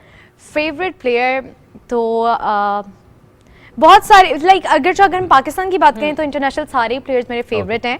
और वैसे इस्लामाबाद यूनाइटेड में मेरा अभी तक ऐसा कोई नहीं है, लेकिन आपके लिए मैं लेकर देखती हूँ हमने कि हसन अली जिसकी- को बुलाया था कि इस्लामाबाद यूनाइटेड के प्लेयर है वो। क्योंकि मैं देखती हूँ कि कौन अच्छा खेल रहा है, फिर मैं उसका साथ देती हूँ। नहीं देखें, अगर कोई अच्छा ना खेले साथ तो फिर भी छोड़ना नहीं, नहीं साथ चाहिए। छोड़ना नहीं है, लेकिन वो एक जो जज्बा होता है ना कि अच्छा ये खेल रहा है, अच्छा तो अच्छा इसी को सपोर्ट करते हैं। वो एक जो घर में बैठे होते हैं ना, अच्छा वो उसको सपोर्ट कर रहा है, उसको सपोर्ट कर रहा है। नहीं, ये बात मैंने इसलिए की, देखें सपोर्ट अनकंडीशनल होनी चाहिए। बिल्कुल ऐसे ही है। कोई अच्छा खेल पाए, क्योंकि ये मुमकिन नहीं कि हर शख्स हमेशा अच्छा ही बिल्कुल खेल ऐसे ही। पाए। खेल में हार जीत दोनों ही होती है। अच्छा, मैं आप दोनों से पूछना चाहूंगी, आप दोनों को कैसा लगा PSL का सॉन्ग?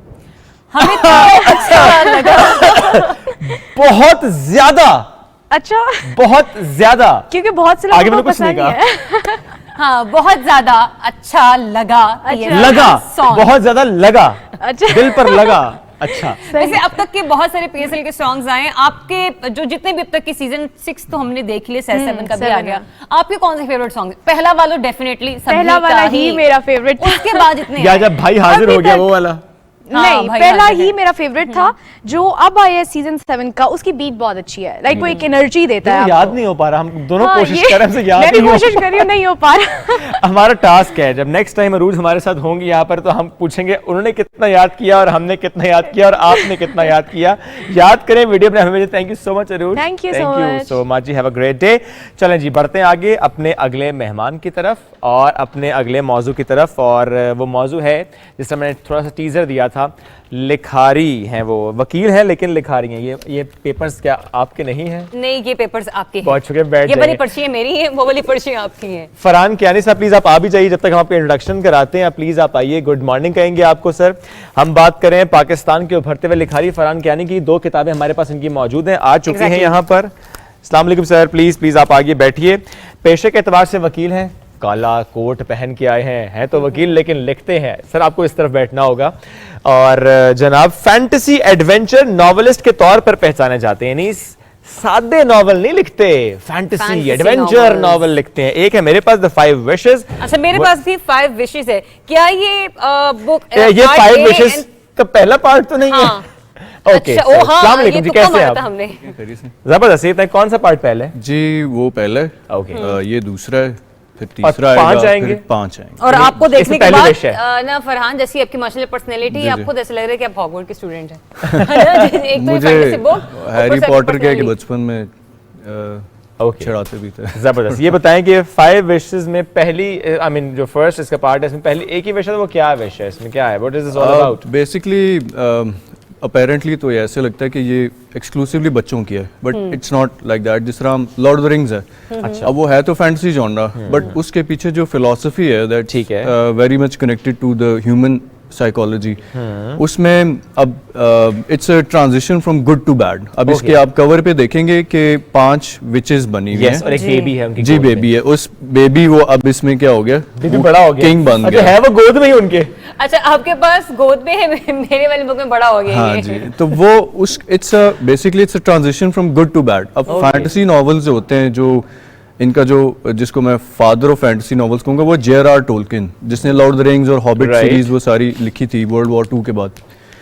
तो फैंटेसी जो होती है, हम समझते हैं कि इट्स अलग होती है रियलिटी से, but it's very much connected to reality because it's वो हमें सिखाती है रियलिटी में रहना। ये सारे सिंबल्स होते हैं, ठीक है। फेरी सिंबल्स हैं अच्छाई का, अब विचेस सिंबल है बुराई का।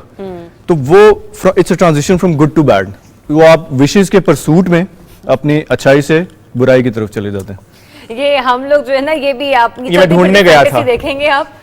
ये दिस इज ये सारी दुनिया है। World of the wishes. Wow. So और it's इसमें like कुछ the लिखा द होता ब्लैक है। माउंटेन किंगडम ऑफ दमूह। मैं मेरे पास एक अच्छा, उल्टा आ मैं रहा भी है कह रही हूँ, कहाँ से पढ़ कहाँ से रहे पढ़े, हो? मिलता उल्टी साइड से पढ़ रहा था। रेड माउंटेन, सर आप पढ़े ना, मैं क्यों पढ़ रहा हूँ? ये किंगडम ऑफ दमूह, नायान, बैटल, ये ब्लैक माउंटेन्स, ये सारी ये किंगडम्स हैं मुख्तलिफ, जिनकी आपस में it's like game of thrones. ये एक ख्याली इलाके जी हैं। ख्याली दुनिया है। ठीक है, पीकाबू। मैं आ गया हूँ वापस, चलें ठीक है जी। ठीक है। अच्छा, इसको आप इसके मैंने जो किया हुआ है वो ये कि इसके जो एजेस है ना, वो आप बर्न करके कैन उसमें लगा के तो it will good look very good in your drawing room. Really? हाँ, Thank you for giving this या to आप ले लें बिल्कुल। और मुझे ये बुक्स चाहिए because I ji want ji to read जरूर them. जरूर। और मैं आपसे कहूंगा बुक रिव्यू भी करना है आपने इसका फिर बाद में। डन, पहले तो वो वाली पढ़ूंगी ना क्योंकि छोटा बेबी उसमें है। अच्छा फरहान ये बताइए व्हाई फैंटेसी बुक? मतलब हमारे यहाँ बहुत सारे नॉवेलिस्ट हैं या बहुत सारे लिखारी हैं जो कि बहुत अलग स्टोरीज लिखते हैं, आपने फैंटेसी को ही क्यों सिलेक्ट किया? बड़ा अच्छा ये सवाल है। और मैं क्योंकि पाकिस्तान का हूँ, पाकिस्तान में उमरू यार के ऊपर काम हुआ, उसकी उर्दू में बुक्स आई सारा कुछ, लेकिन अंग्रेज़ी ज़ुबान में इस तरह की बुक सीरीज़ आज तक लिखी गई है नहीं लिखी गई, लेकिन कमर्शियल इतनी नोन नहीं है। तो 2018 में नेशनल बुक फाउंडेशन इदारा है गवर्नमेंट ऑफ पाकिस्तान का, उन्होंने बेसिकली ये बुक लॉन्च की थी। मैं उनका पहला ऑथर हूँ अंग्रेज़ी ज़ुबान में जिसने इस तरह की बुक्स लिखनी शुरू की हैं। तो मैं बचपन में आई थिंक 2001 में लॉर्ड ऑफ द रिंग्स की मूवीज आई थी। सही। उससे पहले 92 93 में ऐनक वाला जिन आता था। जी। आई ग्रू अप। देखा आपने? हाँ जी, मैंने भी देखा। तो वो बड़े हुए हम इन चीज़ों में, लेकिन एज आई ग्रू अप मैंने देखा कि इस तरह की स्टोरीज को इतना सेलिब्रेट नहीं। अब जिस तरह GCU यूनिवर्सिटी में हैरी पॉटर का पूरा फेस्टिवल किया गया, बड़ा अच्छा था, बट वो उनकी स्टोरी है, हमारी नहीं है। सो मेरे अंदर ये एक वो हुआ कि हम लोग कोई ऐसी चीज़ करें जो हम प्राउडली कह सकें ये हमने लिखी है, ये हम कर रहे हैं। तो वो that was the philosophy behind it कि मैं मतलब वी पाकिस्तानीज वांट। और इंग्लिश लैंग्वेज एक वो प्लस पॉइंट ये होता है कि इट्स ए यूनिवर्सल लैंग्वेज, हर दुनिया में हर जगह चलती है। तो वो थोड़ी अच्छे स्कूलों में पढ़ा हुआ था तो अंग्रेज़ी थोड़ी ठीक थी, which is also very unfortunate क्योंकि हमारे जो गवर्नमेंट स्कूल्स हैं वो वहाँ पे ये चीज़ इतनी इनकरेज नहीं। मैंने बचपन में क्योंकि कैम्ब्रिज का कोर्स किया तो उसमें दूसरी तीसरी क्लास में आपको वो नॉवेल्स पढ़ाना शुरू कर देते हैं, जैसे Charlie and the chocolate factory, आपका एलिस इन द वंडरलैंड और जंगल बुक, ये आपकी दूसरी तीसरी क्लास से वो मैंने पढ़े तो मुझे पता चला कि ये चीजें भी हैं और फिर मैं इंस्पायर हुआ कि मैं अपनी स्टोरी लिखना चाहता हूं। जबरदस्त। अच्छा कुछ थोड़ा सा बता सकते हैं कि क्या स्टोरी में हमें देखने, पढ़ूंगी मैं जरूर, लेकिन जरा थोड़ा सा हमें क्या फैंटेसी और आखिरी जुमला आपने कहा अपनी स्टोरी, तो क्या मतलब है इस बात का? ये अपनी स्टोरी है इसके अंदर? अपनी आपने कहा ना कि आपने कहा कि अपनी स्टोरी लिखूं, यानी खुद लिखूं या कुछ अपना जो आपके जहन में कोई फैंटेसी है वो? जी जी, असल में देखिए इंस्पिरेशन तो होती है, ठीक है। अब JRR मार्टिन जो था गेम ऑफ थ्रोन्स का, उसने भी इंस्पिरेशन ली थी। JK राउलिंग ने भी इंस्पिरेशन ली थी। मेरा जो मेंटोर जिसको मैं the person who I look up two is JRR Tolkien, because उसने अगर उसके ये आपने तो पूरा मैप दिखाया ना, उसने अगर एक दरख्त है उस दरख्त की भी कहानी लिखी है कि ये किसने प्लांट, मतलब कैरेक्टराइजेशन उसकी इतनी स्ट्रांग है। अच्छा। तो मैंने अब ये जो पहला पार्ट है ये 80,000 वर्ड्स का है, 20 चैप्टर्स हैं इसके। जो दूसरा है वो 22 चैप्टर्स हैं उसके। फिर मैंने इसकी जो कैरेक्टराइजेशन है वो बहुत डिटेल्ड की है।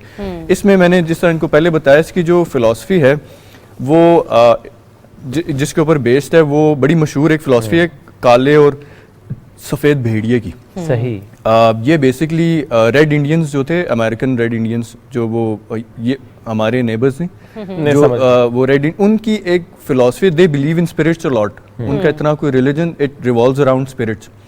वो ये कहते हैं कि जब एक इंसान पैदा होता है तो हर इंसान इनोसेंट होता है। पहली तो बात ये, कोई भी जो बुरा इंसान दुनिया में आप जितने भी बुरे इंसान देख लें, पैदा सारे इनोसेंस के साथ ही होते हैं। तो जब वो मानते हैं कि जब एक बच्चा पैदा होता है उसके साथ एक काला भेड़िया और एक सफ़ेद भेड़िया भी उसकी रूह में शामिल हो जाता है। तो जूं वो बच्चा बड़ा होता है, वो जिस तरह अच्छे काम करेगा तो वो सफ़ेद भेड़िया नशोनुमा पाएगा, बुरे काम करेगा तो काला भेड़िया। तो वो जूं बच्चा बड़ा होता है उसके साथ वो जो भेड़िए हैं काले और सफ़ेद, वो भी उसके साथ नरिश करते हैं। तो उसकी पर्सनैलिटी पे वो वाला भेड़िया ज़्यादा गालिब हो जाएगा, जो जिसकी ग्रोथ ज्यादा, जिसको अच्छे काम किए होंगे तो वो। और अच्छे काम, let's be honest, they are not very attractive. बुरे कामों में अट्रैक्शन भी ज्यादा है वो। तो वो जो आप जब बड़े हो जाते हैं तो वो वाला भेड़िया आपकी उस पे। तो it's like I previously said कि it's a transition from good to bad. इसमें फेरीज होती हैं, they gradually turn into witches. How they turn into witches वो आप वो पढ़ेंगे। लेकिन एक और इसमें बात जो अच्छी है, क्योंकि 42 चैप्टर्स हैं, कुछ तो लिखा होगा, ये तो नहीं कि स्पाइडरमैन की तरह रात को स्पाइडर लड़ा और सुबह आप स्पाइडरमैन बन गए। ट्रांजिशन इज ऑलवेज ग्रेजुअल, एकदम नहीं होती। आप पहले सबसे छोटा गुनाह करते हैं, फिर उससे बड़ा, फिर उससे बड़ा, क्योंकि फिर आपकी आपके पास hesitation खत्म होना शुरू हो जाती है। एग्जैक्टली तो ये विशेष जो हैं हमें बुरे काम, अब कुरान में भी जैसे लिखा है कि माल और औलाद के पीछे बंदा सब कुछ करता है, तो जब आपकी कोई ख्वाहिश होती है तो उसको पाने के लिए ये एक सीधा रास्ता भी है और बुरा रास्ता भी है। तो आप जब विशेष का परसूट कर रहे होते हैं, जितनी आपकी स्ट्रॉन्ग विश होती है, यू डोंट ग्रेजुअली आपको ये एहसास नहीं होता कि आप अच्छा काम कर रहे हैं, किसी का हक मार रहे हैं, नहीं मार रहे, चोरी कर रहे हैं, you just want that thing. तो in their pursuit of their wishes they turn from fairies to witches. अच्छा फरहान, इसमें ये बताएं पाकिस्तान में and their fate gets tangled with the boy that जो आप रेफर कर रहे थे, वो बच्चा होता है और फिर वो बड़ा। सही से। तो तीसरी किताब कब लिख लेंगे? तीसरी किताब है 5 Wishes in the Dawn of the Wizard Lords। वो उस पे मैंने काम शुरू कर दिया। ये पहली है Prophecy of the Prince, दूसरी है Battle of the Black Mountains, और इस तरह 5 मैंने पूरी करनी है, अल्लाह ने जिंदगी दी तो। कितना वक्त लगा इस एक किताब पे? वैसे तो जनरली जो ऑथर्स होते हैं इस तरह की, वो 6 महीने से साल लगता है, लेकिन मेरे कुछ सर्कमस्टांसेस ऐसे थे कि मेरे कुछ ज़्यादा वक्त लगा। जी ज़्यादा लग गया। वैसे मेरी वालदा जो थी वो बहुत बीमार थी। अच्छा। पिछले 11 साल से वो बेड पे थी, तो बीच में I stayed in hospital with her for 5 years 5 years straight I didn't come home. उसी में मैंने अपनी एजुकेशन भी की 2010 से 15 तक, और मैंने उसको किया। फिर ये दूसरी बुक में भी खैर 3-4 साल का गैप है इनमें। तो वो मेरी वालदा शी डाइड लास्ट ईयर, तो वो एक आपको पता है माँ बाप में से जब एक कोई आपके उसमें, तो your world starts revolving around them. तो बाकी जितने भी even though I dedicated each and every book to her, but वो है कि एक वॉइड होता है, उसको ओवरकम करने में आपको टाइम लगता है। फरहान, ऐसा सोचा है कभी आपने, जैसे पाकिस्तान में अब हम लोग डिजिटल मीडिया के दौर की तरफ जा रहे हैं और पाकिस्तान में भी वेब सीरीज जो है वो इस पे काम शुरू हो रहा है, आपका कोई ख्याल या आपका दिल कि आपकी ये जो सीजन स्टोरीज ही हमें नहीं कहेंगे ना, कि आप किसी के साथ शेयर करें, किसी प्रोडक्शन हाउस के साथ, ताकि आप चाहें कि ये किसी मूवी का या किसी सीजन का रूप धार सकें? I'll be that baby in that video. आपको लगता है मैंने ट्राई नहीं किया? So you tried? Yes, but देखें कुछ चीज़ें ऐसी होती हैं कि पाकिस्तान की फिल्म इंडस्ट्री, अब जिस तरह अगर आपने ये उसकी वो देखी है कि पूरी दुनिया इसमें फैंटेसी है, इसमें CGI का बड़ा इस्तेमाल होगा, एनिमेशन ये वो, अनफॉर्चुनेटली हमारे प्रोडक्शन हाउसेस अभी उस मैग्नीट्यूड तक पहुंचे नहीं है। हाँ, मुझे जब भी मैंने किसी को, और बड़े बड़े अच्छे, मैं नाम नहीं लूँगा, काफ़ी अच्छे बिग प्रोडक्शन हाउसेस के साथ मैं बैठा हूँ, मेरी मीटिंग्स हुई हैं, लेकिन मुझे एक ही सवाल है कि आप टाइम से थोड़ा आगे निकल गए, पाकिस्तान वहां तक अभी पहुंचा नहीं है जहां पे आप, तो मैंने कहा कोई मसला नहीं, मैं तो अपनी बुक्स लिख रहा हूं। हम लोग रास्ते से रास्ता निकालते हैं। प्रोड्यूसर साहब ने बड़ी अच्छी सजेशन दी वकास ने, मैं आपके साथ शेयर भी करूंगी। जैसे कि अभी GC में हमने हैरी पॉटर को देखा कि वहां पे वो इवेंट, हाँ, आप फिर मतलब एक सजेशन भी है, डेफिनेटली हम खुद भी रिक्वेस्ट करेंगे जितनी भी बड़ी बड़ी यूनिवर्सिटीज है कि अगर पाकिस्तान में इस तरह का टैलेंट है तो आप इस फैंटेसी को किसी भी यूनिवर्सिटी में, किसी भी इंस्टीट्यूट में आप उसको पोर्ट्रे कर सकते हैं। बिल्कुल, इसमें हम सोच रहे हैं 2 महीने तक थिएटर का। अच्छा, पहली have to start from somewhere. बिल्कुल ऐसे ही है। तो वो थिएटर का सोच रहे हैं, फिर इसके बाद वेब सीरीज एक बड़ा अच्छा सजेशन है, लेकिन वही बात है कि एनिमेशन वो चीजें वो ये ना हो कि मजाक बन के रह जाए। एक तो ड्रामा हमने भी देखा था पाकिस्तान में जो कॉपी किया गया था, लेकिन वो मैं अब सरेआम तो नहीं बैठ ब्रेक में मैं आपको जरूर बताऊंगी। जिस तरह वो इंडियन ड्रामे होते हैं उनमें वो नागन बन जाती है, कभी वो ये उसी का एक सीक्वल पाकिस्तान में भी आया था। वही मतलब it is more like a joke, like I don't want someone to make a joke out of something that is very dear to me and something that is, उसमें मैंने बड़ा काम मेहनत की है, 10 साल की मेरी मेहनत है। तो वो आई थिंक जो उसको ओन करेगा, it should do justice with the story and with. लेकिन ये बड़ी अच्छी बात है कि आप उसे स्टार्ट अब इस तरह स्टेज से कर रहे हैं, थिएटर से कर रहे हैं। आई थिंक कुछ और इंशाल्लाह उसके बाद हम इसको आगे, अब जिस तरह अब ये नेटफ्लिक्स वगैरह है, ये इनका अनफॉर्चुनेटली पाकिस्तान में सेंटर नहीं है। साउथ एशिया का सारा जो भी हैंडल होता है वो थ्रू इंडिया होता है, वो आपको पता है थोड़ी सी मोनोपोली होती है, पाकिस्तान को वो इतना रूम नहीं दिया जाता। लेकिन आई एम वेरी होपफुल, और इंशाल्लाह आने वाले वक्त में होगा ऐसे, और आप जरूर इसको देखेंगे भी आगे इस तरह। वो बिल्कुल इट्स इन द पाइपलाइन, और I am connected with everyone. Okay, चलें, all the best for that. आप जरा बताएं कि वक्त मिल जाता है वकालत को भी? आज अभी आप देख लें, मैं आपके शो में कैसे आया हूं। तो उसमें होता ही है सीधा जाना है जज साहब के पास। वो मैं भी वो आपके प्रोड्यूसर साहब से ही बात हो रही थी कि वो फिर वो सनी देओल वाला मुझे वो याद आ जाता है, तारीख वाला। हमारे जो वो क्लाइंट्स होते हैं वो यही कहते हैं जी आप तो डेट्स लेके, वो और भी मसरूफियात जारी बात होती हैं, लेकिन यह है कि ऑब्वियसली क्लाइंट की प्रायोरिटी तो पहली होती है। इस वजह से यहाँ आने से भी पहले मैंने उधर हाजिरी दी। अच्छा काम हुआ, उसको सेटिस्फाइड किया, फिर मैं तो फरहान इसमें it's very hectic, by the way, extremely hectic, क्योंकि वो जो चीजें होती हैं वो लीगल चीजें होती हैं, किसी की प्रॉपर्टी अटैच्ड है, किसी की वो राइट्स अटैच्ड हैं, तो you have to take it, और उनके लिए वो बहुत ज्यादा इंपॉर्टेंस है, बहुत ज्यादा इंपॉर्टेंट है, तो वो डिपेंड आप पे कर रहे हैं, वो आप पे रिलाय कर रहे हैं, और आपसे वो उनको फिर उम्मीद है उनको उनके राइट्स को प्रोटेक्ट करना और वो चीजें, वो फिर आपको बहुत ज्यादा उस पर फोकस करके, जिस तरह अब डॉक्टर्स हैं, अब उनका इधर ऑपरेशन हो रहा हो तो उस टाइम आपको बहुत ज़्यादा किसी की लाइफ एट स्टेक होती है, तो ये चीज़ें बड़ी ज़रूरी होती हैं। फिर उसके साथ साथ आपको इसको सेकेंडरी रखना पड़ता है, लेकिन रोज़ रात को आप 1.5 घंटा आधा घंटा भी अगर इसके ऊपर आपकी स्पेशलाइजेशन का डिपार्टमेंट कौन सा, मतलब आप किस लॉ में? वैसे मैं कुछ गवर्नमेंट ऑर्गेनाइजेशंस हैं उनका लॉयर हूँ कॉर्पोरेट साइड पे, वैसे फैमिली केसेस हो गए, सिविल प्रॉपर्टी मैटर्स, एक अब मैं कर देता हूँ कत्ल, डकैती और टैक्स, इसके अलावा मैं सारे करता हूँ। मतलब जब भी ऐसा कोई मामला हो हम आपसे राब्ता करें। नहीं, कत्ल डकैती टैक्स में राब्ता ना करें। अच्छा, ना करें। ठीक है, वो जरा थोड़ा हार्ड को ठीक है। Thank you so much Farhan, it was nice having you. और ये किताबें तो बिल्कुल पढ़ेंगे भी और फिर इस पे हम एक रिव्यू भी करेंगे कि कितना मजा आया पढ़ के। थैंक यू वेरी मच, ये बड़ा अच्छा सजेस्ट आपने मुझे किया, thank you once again Farhan. नाज़रीन, ये तो फरहान कियानी थे जिन्होंने किताबें लिखी हैं 2 और ज़ाहिर है तीसरी किताब पे वो काम कर रहे हैं, आगे इंशाल्लाह मजीद किताबें लिखेंगे। लेकिन हम एक ऐसी बच्ची की बात करते हैं, चाइना में वो उनकी पैदाइश हुई, पाकिस्तानी निजाद हैं, पाकिस्तानी तालिबा एमल ज़हरा, चीन में ज़ेर तालीम भी हैं, चीनी, इंग्लिश, उर्दू ज़बान पर माशाल्लाह मुकम्मल अबूर रखती हैं, छोटी सी उम्र में नावल की मुसन्निफ़ा होने का इनको एजाज़ हासिल है, आर्टिस्ट भी हैं, और जो नावल का कवर पेज है खुद डिज़ाइन उन्होंने किया। तो कुछ इमेजेस भी हमारे पास हैं जो आगे चलकर दिखाएंगे आपको। यूट्यूब के जरिए पियानो भी सीखा है, तो यानी खासा मैं कहूँगा कि मिजाज ऐसा है कि काफ़ी कुछ सीख पाई हैं माशाल्लाह। एमल ज़रा with us today. Emil, good morning, कैसी हैं आप? वालेकुम अस्सलाम, मैं ठीक हूँ, आप कैसे हैं? अल्हम्दुलिल्लाह बिल्कुल ठीक है। एमल, क्या पढ़ रही हैं आजकल आप? मैं आजकल ओ लेवल्स कर रही हूँ अपने, आजकल मेरी छुट्टियां हैं, विंटर हॉलीडेज छुट्टियां हैं, जबरदस्त। तो एमल ये बताइए कि रूटीन क्या है वहाँ पर, यानी जिस तरह मैंने बताया कि चीनी ज़बान भी आती है, इंग्लिश भी, उर्दू भी, इसके अलावा ज़बान आती है तो मेरे तस्हीह ज़रूर कर दीजिएगा। प्लस पियानो आपने सीख लिया, डिज़ाइनिंग आपको आती है, आर्टिस्ट आई मीन स्केच आपके हम इस वक्त देख रहे हैं, तो ये पूरी रूटीन क्या होती है आपकी?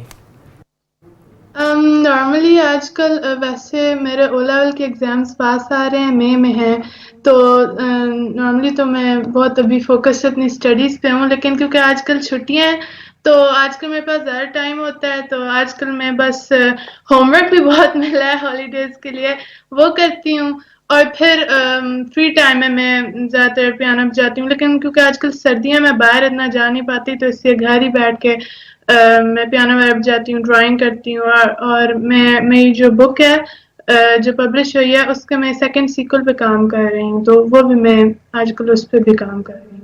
सही है। अच्छा एमल, ये बताइएगा, आपको तो माशाल्लाह चीनी ज़बान भी आती है क्योंकि आप चाइना में होती हैं, ये बताइएगा कि बाज़ औक़ात ऐसा होता है कि उर्दू बोलते बोलते आपको चाइनीज़ बोलनी पड़ जाती है, और चाइनीज़ बोलते बोलते मतलब 2 दोस्त बैठे हैं जिसको उर्दू भी आती है और चाइनीज़ भी आती है, क्योंकि पाकिस्तान में भी ऐसा होता है ना कि अगर आपको किसी पश्तून बहन भाई से मुलाकात होती है, उर्दू बोलते बोलते उसके 10 जुमले उस पश्तो ज़बान में होते हैं, तो ऐसा कैसा होता है अक्सर आपके साथ?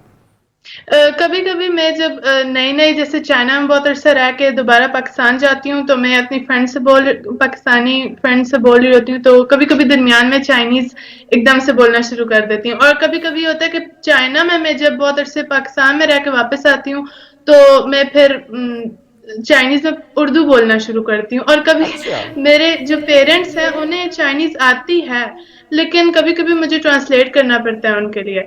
जब हमारे चाइनीज़ फ्रेंड उनसे बात कर रहे होते हैं तो मैं अपने चाइनीज़ फ्रेंड से चाइनीज़ बोलती हूँ, माँ बाबा से उर्दू बोलती हूँ, कभी उस वक्त भी कभी ये हो जाता है। अच्छा अमल, ये बताएं, आपने कहा कि इस वक्त ज़ाहिर है मौसम बड़ा सख्त है, हरबन का मौसम कैसा है वैसे, इस वक्त टेम्परेचर क्या है? अभी टेम्परेचर यहाँ स्नो होती है, ये नॉर्थ साइड पे है और रशिया के पास है हार्बिन, तो अभी आई थिंक -20 -30 तक चला जाता है यहाँ। अभी बहुत शदीद स्नो हो रही है, अभी -22 है आई थिंक। -22 तो कैसे बर्दाश्त करती हैं? यहाँ तो -2 हो जाए और मैं तो रोने, मतलब यहाँ पे 4 पे भी चला जाए ना, हाँ विंटर्स में, तो मेरी तो हालत बहुत बुरी होती है। आप लोग तो डेफिनेटली यूज्ड टू हो गए होंगे इसके।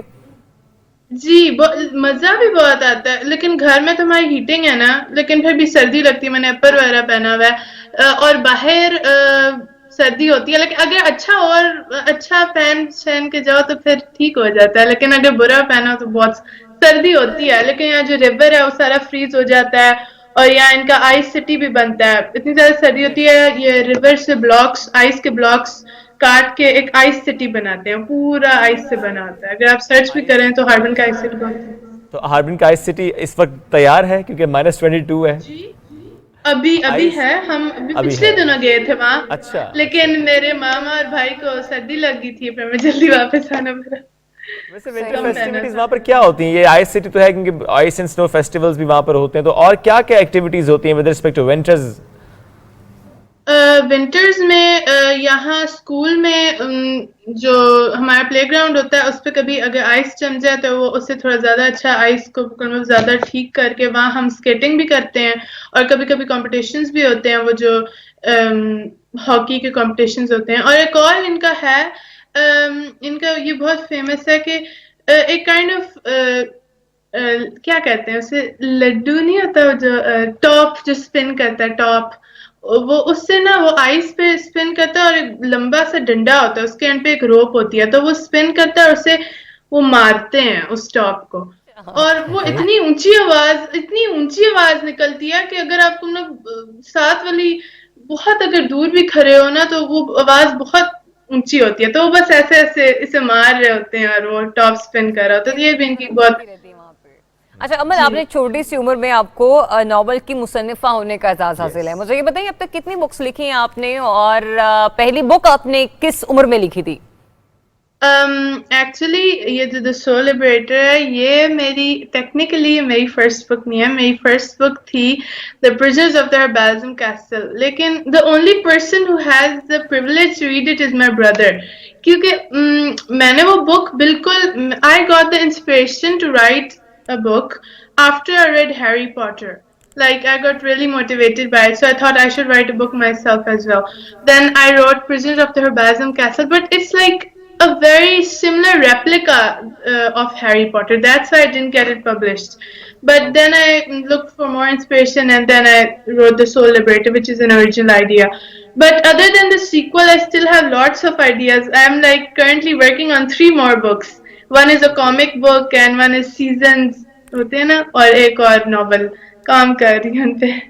मतलब ह्यूमर से बड़ा वो है आपको इंटरेस्ट उसमें, तो इसलिए आप कॉमिक एक बुक भी लिख रही हैं। जी, क्योंकि मेरी ड्राइंग भी अच्छी है तो कॉमिक बुक में ज्यादा ड्राइंग ही होती है, तो मैं कहा कि ड्राइंग से मतलब एक कॉमिक बुक भी मिले। बिल्कुल, हमने दिखाया भी है। अगर आपके पास पियानो इस वक्त है तो हम बिल्कुल आखिर में रिक्वेस्ट कर भी लेते हैं आपसे कि पियानो, क्या अमल मुमकिन है ये? क्या पियानो आपके पास इस वक्त मौजूद हो? पियानो है तो मौजूद, लेकिन वो दूसरे बहुत बड़ा है, मुझे पूरा लैपटॉप उठा के वहाँ लेके जाना पड़े। नहीं, that's perfectly fine. Thank you very much. अगली नशिस्त में इंशाल्लाह जरूर कहेंगे कि छोड़े बाकी बातें, पियानो बजाते हैं सुनते बिल्कुल सही है। और अब हम जाते हैं छोटे से एक ब्रेक की तरफ, क्योंकि बड़ी ही प्यारी से मेहमान शख्सियत हमारे साथ मौजूद है। आप उनसे मिल चुके हैं ऑलरेडी, सुबह में मिलते रहते हैं रोजाना की बुनियाद पर, लेकिन आज हम मिलेंगे सुबह पाकिस्तान के सेट पर, तो स्टे ट्यून सुबह पाकिस्तान।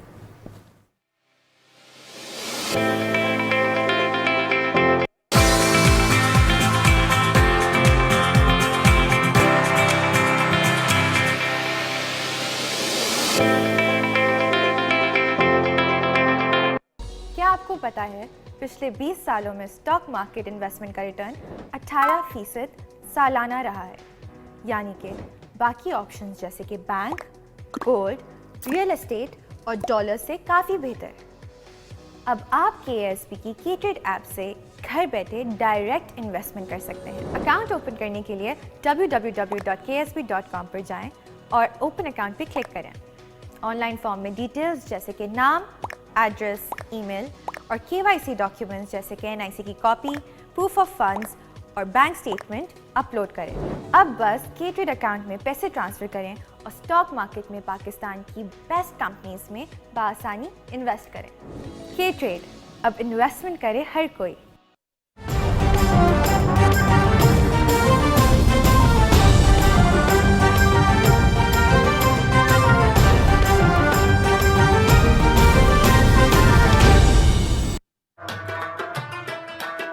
जो अल्लाह ने पाकिस्तान में डाइवर्सिटी दी है और जो आगे इंशाल्लाह जो हम पाकिस्तान का आगे मुस्तकबिल देख रहे हैं, ये टूरिज्म हमें फॉरेन एक्सचेंज भी लेके आएगा और टूरिज्म सबसे ज़्यादा लोगों के लिए नौकरियां देगा।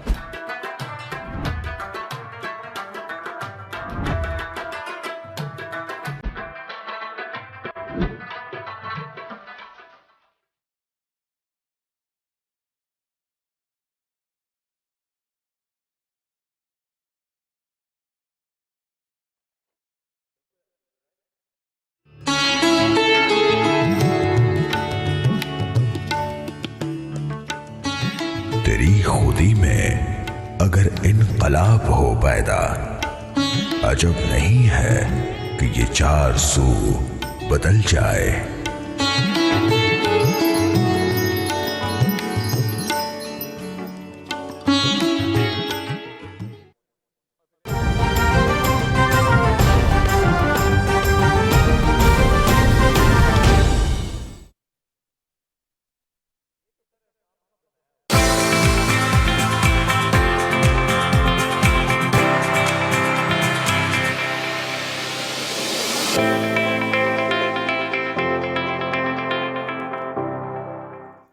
जी वेलकम बैक। ब्रेक के बाद आपको एक बार फिर से खुशामदीद कहेंगे। आज सुबह पाकिस्तान की शख्सियत बने हैं एक ऐसे इंसान, एक ऐसे मेहमान हमारे साथ है कि जिनका नाम किसी तारुफ का मोहताज नहीं है।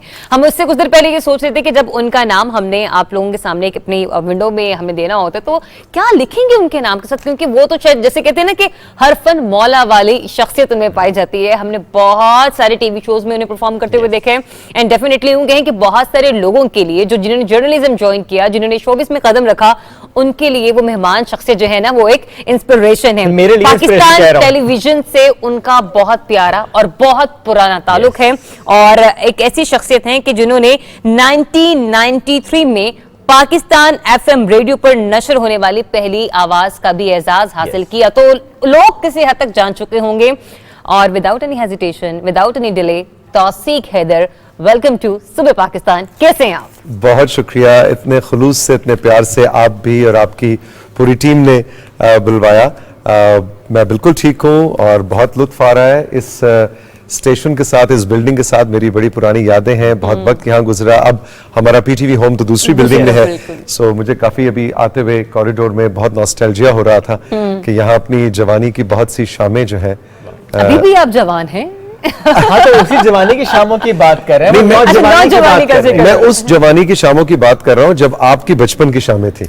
ओहो, अच्छा, ऐसा कॉम्प्लीमेंट कभी किसी ने मुझे नहीं दिया। लोग अमूमन क्या कहते हैं, इस तरह की बात करने से भी गुरेज करते हैं। लेकिन आज बड़ा मजा आया तौसीक कि मुझे कहती है 93 में तो पैदा हुई थी उस वक्त। सी देखो, हालांकि बात उन्होंने मेरे सामने नहीं की, लेकिन रियलिटी कॉम्बिनेशन देखें। जब आप आए हैं उस तो मैंने कहा, मैंने शेफ को भी बोला और मैंने आपको भी कहा कि माशाल्लाह you wearing such a nice combination. उस दिन भी आप माशाल्लाह बहुत अच्छे लग रहे थे। जब हम आपके मेहमान बने थे उस दिन पिंक एंड शॉकिंग पिंक का कुछ कॉम्बिनेशन था and today he is wearing blue and the mustard yellow, और मस्टर्ड येलो मेरा one of the most favourite colour. अच्छा, great, thank you very much. कल एक वीडियो देखी आपकी जिसमें आपने लोगों को बताया था कि आप शॉपिंग कहाँ से करते हैं। वो वीडियो देख के बड़ा अच्छा लगा। खैर, मुझे ये जो मैचिंग आपने की टी-शर्ट एंड सॉक्स, रूटीन में ऐसी मैचिंग है? अब रूटीन आपको किसको कहते हैं? एक तो शो के लिए तैयार होना होता है, लेकिन मेरा ख्याल है अच्छा, मैं तो शो ना भी करना हो, मुझे जरा आपकी तरह शौक है कपड़े पहनने का। तो मैंने तो घर में सुबह उठ के पूरा दिन घर में भी गुजारना हो तो मैं सोचता हूँ आज क्या पहनना। मैं उन लोगों में से। कपड़े पहनना तो मजबूरी है, अच्छे कपड़े पहनना शौक है। हाँ, अच्छा, एग्जैक्टली। और वही जो आप जिस वीडियो का आप जिक्र कर रहे हैं, बड़ी आजकल बड़ी वायरल हुई भी थी वो, उसमें मैंने ये कॉन्सेप्ट दिया है कि अच्छे कपड़े, जैसे आप कह रही हैं, अच्छे कपड़े का मतलब महंगे कपड़े नहीं है या ब्रांडेड कपड़े नहीं है। सो आप सस्ता और अच्छी चीज क्वालिटी के साथ पहने, उसको कैरी करें, तो आप हर रंग कैरी कर सकते हैं, उसमें महंगा सस्ते का कॉन्सेप्ट नहीं होता। सस्ता कपड़ा ढूंढते हैं? ढूंढता हूँ, सेल्स ढूंढता हूँ। ओके। हाँ, मुझे सेल्स का बड़ा शौक है। ओके। बड़ी ठरक है और मैं सेल के ट्रैप में आ जाता हूँ। जो सेल लगी होती है ना 50% अप टू 50, वो अप टू इतना छोटा से लिखा होता है, पढ़ते ही नहीं है। हाँ, अच्छा मैं भी मैं भी ये तो हम सब शायद इसी तरह से ना, जहाँ लिखा सेल वहां घुस गए, ऐसा होता है। देखिए कंज्यूमरिज्म के ट्रैप में हम सब आ चुके हैं। और मेरे ख्याल से मैं ये भी कहूंगी कि वैसे तो हर पाकिस्तान का शहरी कपड़े खरीदता है, पहनता है, लेकिन जो हम लोग ये मीडिया के लोग हैं ना, क्योंकि हमें नए से नया पहनना है, हर स्टाइल में इन रहना, तो हम लोग जरा इंतजार कर रहे होते हैं कि यार एज सून एज पॉसिबल लगे। एंड डेफिनेटली फिर ये नहीं होता कि आपने सिर्फ 2-4 कपड़े वहां से उठाए, फिर आपकी हजारों में शॉपिंग होती है और आप अपना कार्ड जो है ना वो बड़े मजे से स्वैप करके आते हैं वहां पे, अपने क्या करना है। और बाद में कभी कभी तकलीफ भी होती है, क्या करके आई, क्या इस फेज से गुजरते हैं आप? नहीं गुजर, आप हैप्पी होते हैं जितनी मर्जी शॉपिंग? इस फेज से मैं जिंदगी में कभी भी नहीं गुजरा। मैंने जिंदगी के जो भी फैसले किए हैं, चाहे वो शॉपिंग है, चाहे कोई भी है, नो रिग्रेट्स। इसलिए कि जब आपका फैसला अपना है तो रिग्रेट काहे का। तो मैं कोई जिंदगी में रिग्रेट्स नहीं होते, चाहे कोई भी फैसला हो वो बाद में जाके आपके लिए सही साबित हो या ना हो। पास्ट में रहना तो मेरा ख्याल है बहुत ज्यादा वक्त का ज़िया है। आप कहेंगे कि नहीं जी, आपने माजी से इंसान को सीखना चाहिए, कौमों को सीखना चाहिए, हिस्ट्री रिपीट्स इटसेल्फ और इस तरह के सब फलसफियाना पढ़ी लिखी गुफ्तगू। लेकिन मैं आम सी मेरी बच्चों वाली सोच है। बच्चा भी आप देखें माजी में नहीं रहता, वो लम्हा मौजूद में रहता है या मुस्तकबिल में भी नहीं रह रहा होता बच्चा, तो सिर्फ प्रेजेंट मोमेंट में होता है, लम्हा मौजूद। सो पास्ट में रह के नो रिग्रेट्स। कोई ऐसा फैसला जो करने के बाद आपने सोचा हो कि अच्छा ये फैसला मुझे, अगर मैं ऐसा, तैयारी बड़ी जबरदस्त लग रही है, ऐसे बम्बारी की तरह कार्पेट बॉम्बिंग हो रही है, एक गोली इधर से आती है, गोली उधर से। आपने आज जैकेट भी नहीं पहनी ना, वो वाले जो बुलेट से बचा सके, सीधा दिल पे लग रही है। नहीं, फिर मैं ये भी कहूंगी कि हमारे सामने एक ऐसी शख्सियत है कि निकल निकल के सवाल आ रहे हैं, बहुत सारे लोग बहुत कुछ जानना चाहते हैं आपसे। आप पूछिए, बदला भी तो ले रहे हैं ना, हमसे भी आपने इतने सवाल किए थे, हम सारे बदला चुका देंगे। कभी कभी ऐसा हुआ कि कोई फैसला सोचा हुआ बैठ के आपने, अच्छा ये फैसला ना लिया होता तो शायद जिंदगी मुख्तलिफ होती?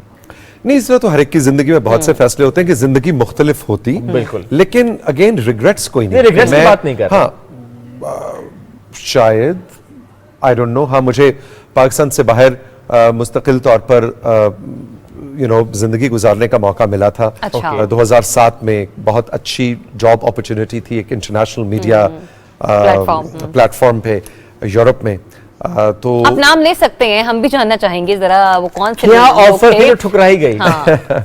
there was a possibility, there was an opportunity, DW Deutsche Welle, जो जर्मन टेलीविजन है, उसमें उस वक्त आप हंसेंगे कि जिस वजह से मैंने उसको डिक्लाइन किया था, हालांकि मेरा कोई, मैं नहीं कहूंगा कि जी यहाँ पे कोई मसला था, जी होता है, पेरेंट्स होते हैं, बच्चे होते हैं, नौकरी होती है, बिजनेस होता है।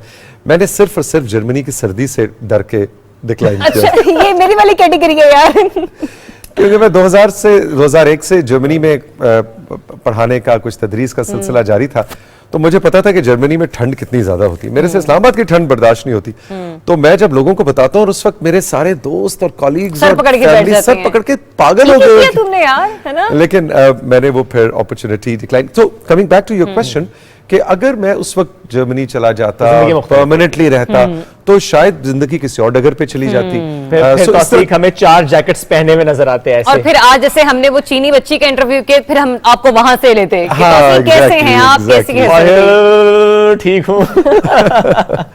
अच्छा दोस्तों, ये बताइए, मैं पहले भी आपसे जानना चाह रही थी, एक टाइम होता है, मीडिया तो हम सभी ज्वाइन करते हैं, कुछ लोग, मैं ये नहीं कहूंगी कि पैदाइशी तौर पर, लाइक जब मीडिया में कदम रखते हैं तो बड़े ग्रूम्ड होते हैं। आपको क्या लगता है कि हर किसी की सेल्फ ग्रूमिंग होती है ना? आप समझते हैं कि इस टाइम में मुझे लगता है कि मैं अपने जोबन पर था और मैंने वो जो होती है कि पर्सनैलिटी अपना ऑरा एक सेट करना होता है, मैंने उस चैनल पे रहते हुए या उस टाइम में रहते हुए मैंने एक सेट कर लिया, self grooming with the passage of time. मेरा ख्याल है ये सिलसिला तो हर वक्त चल रहा होता है, कंटिन्यूटी। आप भी, जब मैंने 10 साल का गैप लिया और ये टीवी, पीटीवी, कोई भी टीवी चैनल पे मैं नहीं था, सन 2009 से 2018 10 years पीक मेरी जिंदगी के 40s का टाइम विद एक्सपीरियंस। लेकिन मैंने इंडस्ट्री को छोड़ दिया, कुछ और काम कर रहा था। तो अब जब मैंने दोबारा से पीटीवी होम पे राइजिंग पाकिस्तान शो शुरू किया, तो आई एक्चुअली इन अ वे री इन्वेंटेड माई सेल्फ। आप अपनी ग्रूमिंग के हिसाब से भी पूरा, मैंने अपने हेयर स्टाइल से लेके, अपनी वार्डरोब से लेके, अपना वजन बहुत बढ़ चुका हुआ था, 90 किलो का एक आटे की बोरी मैं बन चुका था। तो क्या डाइट की, एक्सरसाइज उसके बाद हाँ एक्सरसाइज भी, डाइट भी। फिर मैंने कहा कि भाई वो उन बेचारों का क्या कसूर है कि वो वही 118 सदियों पुराना तौसीक हैदर वही मूंछों वाला देखें, उन्होंने क्या कसूर किया है, कम से कम उनको ये मोटा सा मैदे का पेड़ा क्यों हम दिखाएं। So then I shredded myself, मैंने अपने आप को री इन्वेंट किया, रीग्रूम किया। सो ग्रूमिंग का सिलसिला तो चलता रहता है। लेकिन जो आपका सवाल है कि उस दौर में आई थिंक जो असातिज़ा मुझे रेडियो पाकिस्तान और पाकिस्तान टेलीविजन में मिले, उनका पढ़ा लिखापन जो है उसका कुछ असर आया। और उस जमाने में अभी भी होना तो ऐसे ही चाहिए, उस जमाने में अगर आपने 2-4 अच्छी किताबें नहीं पढ़ी और हाल ही में कोई किताब नहीं पढ़ी और 4 बंदों की महफिल में बैठ के आप उस किताब के बारे में बात नहीं कर सकते, तो आप का गुजर इन कॉरिडोर्स में मुमकिन नहीं था। वो फिर पढ़ने का शौक, जमशेद फुरशोरी साहब, जिनका मैं नाम आज ज़रूर लेना चाहूँगा, जो मुझे लेके आए, अल्लाह ताला उनके दर्जात बुलंद करे, उन्होंने मुझे ग्रूम किया। फिर ख्वाजा नजम साहब से मैंने बहुत सीखा।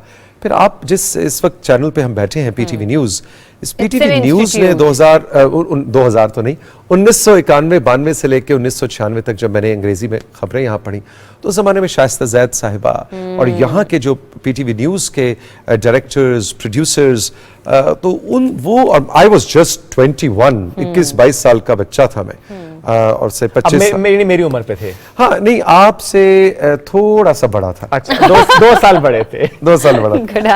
मैं टीन्स में नहीं था।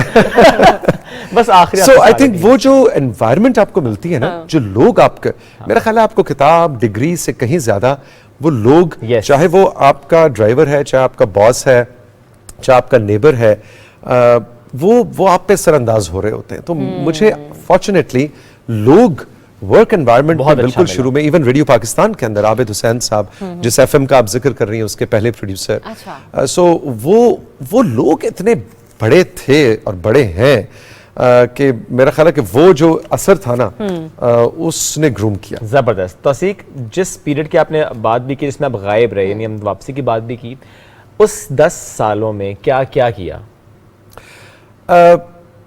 बहुत ज्यादा खाया, वजन बढ़ाया, कोई फिक्र नहीं होती थी जरा आपकी तरह डाइटिंग करो, ये ये स्मॉल साइज था, मैंने मीडियम आज आ रहा है, इसका मतलब वजन बढ़ गया है। और अब तुम्हारी बेगम जो मजे मजे के खाने पकाती हैं, वो आधे छोड़ दिए, आधे खा लिए, इसका के कोई इश्यूज नहीं थे। टिका के खा रहा था और वजन बढ़ा रहा था। लेकिन काम की हद तक मेरा अपना बिजनेस, मैं एक मीडिया प्रोडक्शन हाउस को ओन करता हूँ, वो मैं चला रहा था और बिहाइंड द कैमरा बहुत लुत्फ उठा रहा था, डॉक्यूमेंट्रीज बना रहा था, पाकिस्तान में फिर रहा था, ऐसे इलाकों में जहाँ पे फ़ोन के सिग्नल्स भी नहीं आते और कच्ची मट्टी पे पहाड़ों में ज़मीन पे सो रहे थे और सुबह उठ के कैमरा मतलब फिल्मिंग करते थे। सो वो बिहाइंड द कैमरा का जो चस्का है वो पूरा उठाया। 10 साल अपने बिजनेस को टाइम दिया, अपने काम को टाइम दिया। तो वो लम्हा फिर कौन सा था जिस वक्त ये फैसला हुआ वापस आना है? अब वो लम्हा ऐसा था कि जब मैंने ये महसूस किया कि मेरी जो कंपनी है, मेरा बिजनेस है, वो अब न सिर्फ अपने पाँव पे खड़ा हो चुका है, लेकिन मेरे कॉलीग्स और मेरी टीम ऐसी है जो मेरा बहुत ज्यादा वक्त दिए बिना भी बहुत अच्छा उसको चला रहे हैं, शायद मुझसे बेहतर चला रहे हैं, क्योंकि वो अगली जनरेशन आ चुकी भी थी। और साथ ही साथ फिर पाकिस्तान टेलीविजन, पीटीवी ने भी मुझसे रब्ता किया कि भाई वो सुबह का जो स्लॉट है, कि पीपल जो आर मिसिंग, यस, के या मेरी तरह की, इस तरह की दीवानों जैसी बातें करने की जरूरत है इस वक्त स्क्रीन पे। वरना मेरा ये ख्याल था कि अब 10 साल गुजर गए, मुझ जैसे लोगों की इस वक्त स्क्रीन को जरूरत नहीं है, गॉन आर द डेज। लेकिन थैंक्स टू पीटीवी, इन्होंने मुझसे दोबारा से रब्ता किया, तो फिर वो दोबारा शो शुरू हुआ and I did not expect कि उतना हिट हो जाएगा। एक सवाल मैं उस दिन भी पूछना चाह रही थी, लेकिन वक्त मुख्तसर था हमारे मेहमान के पास, तो हम उनसे नहीं जान सकी। जिस तरह से आपने कहा ना कि 10 साल का गैप है, हमारे यहाँ बहुत सारे ऐसे फिल्म इंडस्ट्री के आर्टिस्ट हैं, जिसमें मोहम्मद राना हैं, बाबर अली हैं, साउद हैं, और इसके अलावा भी रीमा खान हैं। अब हमारी जो नई कास्ट है, हम उनमें हुमायूं सईद को देखते हैं, फहाद मुस्तफ़ा को देखते हैं, गो के माशाल्लाह सभी बहुत अच्छा परफॉर्म कर रहे हैं। लेकिन आपको लगता है कि हमारी फिल्म इंडस्ट्री के वो सितारे जिन्होंने नाम कमाया, शान उनमें से एक थे, उनको भी अब नई फिल्मों में वापस आना चाहिए, उनकी एंट्री होनी चाहिए? अब बिल्कुल इसमें तो ना में तो जवाब बनता ही नहीं है। बिल्कुल होनी चाहिए, इसलिए कि मोमी जैसे लोग, मोमी की बाय द वे फिल्म आ रही है मोहम्मद राना की, या शान जैसे जो स्टार्स हैं, या Saima is one of my favourite superstars, इन लोगों को जरूर आना चाहिए। हाँ, ये जरूर है कि इनकी अब ये जिस एज ब्रैकेट में है उसके मुताबिक हमारे यहाँ इंडिया पाकिस्तान के अंदर जो फिल्में होती हैं उसके अंदर वो जो हीरो और हीरोइन का जो एक टिपिकल स्टीरियोटाइप इमेज कॉन्सेप्ट है उस पे तो शायद ये पूरे नहीं उतरते, लेकिन आप देखें ईरान की फिल्में उठा के देखें, आप जर्मन फिल्म्स उठा के देखें, कोरियन फिल्म्स उठा के देखें, हॉलीवुड का जो पैरेलल सिनेमा है वो आप उठा के देखें तो 80-80 साल का हीरो भी होता है। हीरो का मतलब ये नहीं है कि जिसने अहमदाबाद के खूबसूरत पहाड़ों के ऊपर खड़े होके हीरोइन के साथ डांस करना है, या उसके अंदर वो एजिलिटी और वो यूथफुलनेस होनी चाहिए। हीरो तो आपका मेन किरदार है जिसके ऊपर फिल्म बेस कर रही है। तो आई थिंक अंजुमन, साइमा, शान, मोहम्मद राना, ये सब वो हमारे सुपरस्टार्स हैं जिनको डेफिनेटली इनके गिर्द घूमती हुई कहानियां बननी चाहिए। और अभी रिसेंटली जी बिल्कुल रिसेंटली बाजी फिल्म जो साकिब मलिक ने बनाई मीरा जी पे, उसमें मेन मीरा का कैरेक्टर था। What a super exactly. मैंने भी जब मीरा जी देखी ना, बाजी मूवी देखी, तो वहां पे ना मीरा जी की लाइफ की स्टोरी बताई गई है। एक ये भी है कि वहां पर ना थिएटर भी परफॉर्म किया गया, एंड बिलीव मी सिनेमा में बैठे हुए जो लोग थे ना वो यही कह रहे थे शुएब कि ये मीरा ही कर सकती थी। शायद अगर मीरा जी के अलावा किसी और को वो कैरेक्टर दे के उनसे थिएटर परफॉर्म उस अंदाज से करवाया जाता जिस तरह से थिएटर परफॉर्म हुआ करते थे, जिस किस्म के लिबास में, शायद ही कोई फीमेल एक्ट्रेस वो करती। एक्टर तो वो है, तभी तो वो एक्टिंग करती हैं और स्क्रीन के अलावा भी कर जाती और ये नहीं पता चलता कि कब एक्टिंग खत्म हुई है, और ये भी नहीं पता चलता कि क्या एक्टिंग कभी खत्म हुई भी थी। एग्जैक्टली। या सिर्फ किरदार ही चल रहा है। She is real life example क्या लगता है वो किरदार नहीं है। एग्जैक्टली। प्यार, अच्छा चलें ठीक है, प्यार, इश्क, नहीं भैया उसकी बारी है। नहीं, पिछली बार हमने तुम्हें बारी दी थी शुएब सर, जैसे आप कहेंगे। को बड़ों का कुछ तो मतलब प्लीज बड़ों का ख्याल रखो प्लीज। आपका सवाल ये भी अपनी 19 साल का बना है तो जाहिर है आप 19 से तो ज्यादा ठीक अंकल, मैं बिल्कुल मानूंगा। आप बात सवाल करें। तो ये बताएं, सोशल मीडिया का दौर है, ठीक है ना, ट्विटर भी है, फेसबुक भी है, टिकटॉक भी है, और उसके अलावा हम इंस्टाग्राम भी देखते हैं। सबसे जो आपको पसंदीदा आपकी जो सोशल साइट है वो कौन सी, जिस पे आप ज्यादा एक्टिव रहते हैं? व्हाट्सएप। ये तो बिल्कुल जिसका नाम आपने नहीं लिया। ऑफ कोर्स टेक्निकली वो भी एक सोशल प्लेटफॉर्म है। मैं व्हाट्सएप पे बहुत एक्टिव हूँ, बल्कि मैं तो अपना पूरा दफ्तर और पूरा एक तरह से ऑफिस को व्हाट्सएप पे मैनेज कर रहा होता हूँ। अच्छा। लेकिन उस तरह से आई एम नॉट श्योर, मैं इतना कोई सोशल मीडिया पे हूँ नहीं टेक्निकली जितना होना चाहिए, जितना हो सकता हूँ या जितना होना चाहिए। शायद कहेगा नहीं आपके तो हर रोज आए दिन कुछ ना कुछ चल रहा होता है सोशल मीडिया पे। आई डोंट नो, मैं बहुत ज्यादा फॉलोअर्स और नंबर गेम्स के अंदर नहीं पड़ा कि जी ये होना चाहिए। और ट्विटर पे बाय द वे मैं हूं ही नहीं। अच्छा। बहुत से दोस्त मुझे कहते हैं यू शुड ट्वीट, आप जैसे बंदे को तो लेकिन अब वो कितना इंसान करे वो इंस्टाग्राम। चस्का डाला भी मैंने आहिस्ता आहिस्ता। अच्छा, मुझे बिल्कुल चस्का नहीं, मुझे बिल्कुल नहीं था वाकई। इसने मुझे लेकिन बड़ी ठरक है ट्विटर की भी बड़ी ठरक है। मुझे नहीं महसूस हो रही। अच्छा, अभी नहीं हो रही, अभी नशा जो है ना वो चस्का नशे में बदलते वक्त लगता है।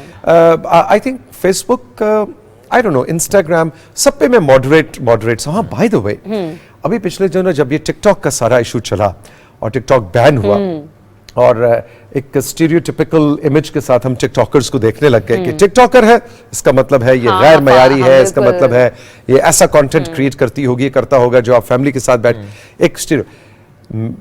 आई थॉट कि TikTok is just a technical platform. Exactly. आप उस पे कुछ तो डालें। तो मैं अभी रिसेंटली टिकटॉक पे आया हूँ। हाँ जी, मैंने अपने टिकटॉक अकाउंट बनाया और जाहिर है मैं उस पर डांस और गाने नहीं गाता जो कि ज्यादा चलता है, और वो ज्यादा चल भी नहीं रहा, which is I'm fine with that। लेकिन जो मैं हूँ वो मैं टिकटॉक पे ऑफर करता हूँ। एंड आई थिंक हमें उस प्लेटफॉर्म पे सिर्फ गानों पे मुंह हिलाने के अलावा टाइप आप जैसे मुझे जैसे लोगों को भी, मैं ये नहीं कह रहा कि वो गलत है। बाय द वे कुछ टिकटॉकर्स को मैं शदीद फॉलो करता हूँ, दे आर सो हिलेरियस। मैं सुबह सुबह उठ के कई दफा अपना मूड ठीक करना हो, मैं 2-3 टिकटॉकर्स हैं उनको फॉलो करके उनको एंजॉय करता हूँ, और उनका ह्यूमर, उनका वैसे सेंस ऑफ ये ह्यूमर बात इज आपने अमेजिंग। बिल्कुल सही की कि मैंने भी बहुत सारे ऐसे जर्नलिस्ट देखे हैं, दोस्त ही हैं आपस में, कि उन्होंने सिर्फ अपनी एंटरटेनमेंट के लिए टिकटॉक को डाउनलोड किया हुआ है ताकि वो कुछ लोगों की एक्टिविटीज को देखे और उनको एंजॉय कर सके। तो मेरे ख्याल से जो हम ही लोग होते हैं बहुत सारे, हमसे मुराद इसलिए मैं किसी एक की खास निशानदेही नहीं करूंगी, जो उन पर तनकीद करते हैं, हम ही वो होते हैं जो उनकी ह्यूमर से एंटरटेन हो रहे होते हैं। बिल्कुल तो ये ऐसे ही। और हम ही है जो टिकटॉक पे खुद नहीं आते to give a parallel content. बिल्कुल ऐसे ही। नहीं आप करें नहीं नहीं नहीं सर, आज नहीं। आप नाराज हो गए, आप तो आप सॉरी नहीं आप नहीं फिर सॉरी नहीं, आपको इज्जत बेइज्जती का सवाल है। आपको सर मैंने सवाल करना ही नहीं है। आज मैंने सिर्फ सुनना है। क्या पूछ रही थी आप? नहीं अब नहीं सर, आप नहीं। अच्छा चलो नहीं सर, नहीं सर, इतनी सी कॉन्वर्सेशन चल रही है, मैंने कहा एंजॉय करते हैं यार। अच्छा चले तो अब नहीं पूछेगा। नहीं मैं तो चाहती हूँ किसी बात पूछे। नहीं सर, यार देखो तौसीक ने कह दिया तो आपको पूछना पड़ेगा। मैं तो उन्हीं की बात मान रहा हूँ। तो वही तो कह रहे हैं कि पूछो। मैंने कहा था एक सवाल उसको करने दो। Just kidding. अच्छा, मैं उस वक्त सिर्फ पूछना चाहता था, लेकिन कॉन्वर्सेशन जरा टिकटॉक पे आ गई तो टिकटॉक पर ही आ जाते हैं। जो आपने कहा कि फॉलो करते हैं 2-3 टिकटॉकर्स को, नाम याद है उनके? नहीं, लेट्स बी ऑनेस्ट। और आप जाके मेरा टिकटॉक देखें, मैंने वो फॉलो उस तरह से नहीं है। ओके, टिकटॉक में ये मजे की चीज है कि आपको किसी को फॉलो का बटन नहीं भी दबाना ऐसे पड़ता है, कंटेंट आता रहता है। वो जब कंटेंट अगर आपने स्क्रॉल अप किया है और आपने 5 सेकंड से ज्यादा उस वीडियो को देखा है, इसका मतलब है आपको वो पसंद आया। तो वो फिर एल्गोरिदम्स इस तरह से होते हैं, टेक्निकल एल्गोरिदम्स टिकटॉक के, वो आपको वही ऑफर करना शुरू करते हैं। ओके सर, मोहम्मद बशीर को अगर आप उसकी एक वीडियो आपने देखी है, लाइक नहीं भी किया, आपको आधे घंटे के बाद या एक दिन के बाद मोहम्मद बशीर ने अगर नई वीडियो डाली है तो वो फौरन आपको आपकी स्क्रॉल शीट पे वो वीडियो दे देगा। तो जरूरी नहीं भी है कि आप किसी को फॉलो करें, लेकिन आप उसमें, लेकिन ऑब्वियसली कुछ लोग बहुत अच्छे व्लॉगर्स हैं, इन्फ्लुएंसर्स हैं, यूट्यूबर्स हैं। अली गुलपीर मुझे बहुत ज़्यादा पसंद है, मुझे शफात अली बहुत ज़्यादा पसंद है, मुझे डॉक्टर तमकिनत मंसूर बहुत ज़्यादा पसंद है। सो देयर आर सर्टेन, मतलब इनके ये वो लोग हैं जो टिकटॉक यूज कर रहे हैं।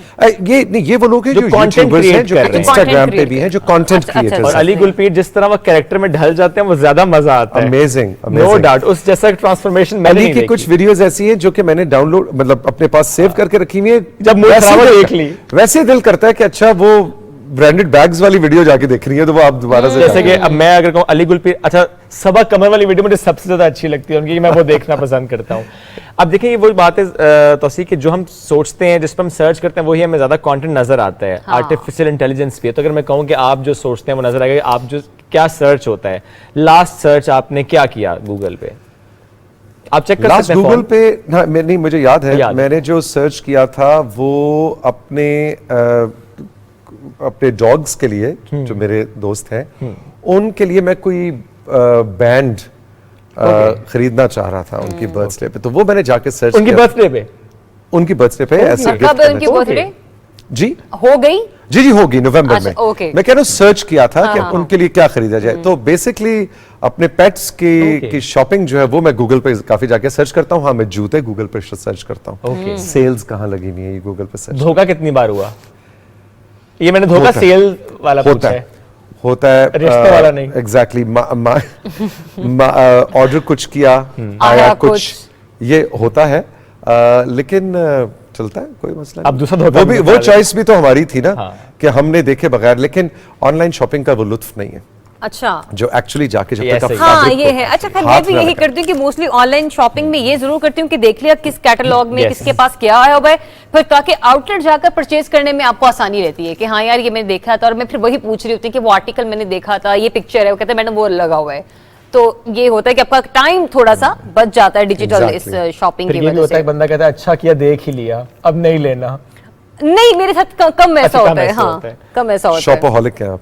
बहुत ज्यादा। बल्कि मुझे ऐसा लगता है कि शॉपिंग जो है ना वो एक थेरेपी है, और मैं इस चीज को मतलब अगर मैंने हफ्ते वीकेंड पे जाके कुछ परचेज नहीं ना किया तो मुझे ऐसा लगता है कि पैसों का सही इस्तेमाल नहीं हुआ।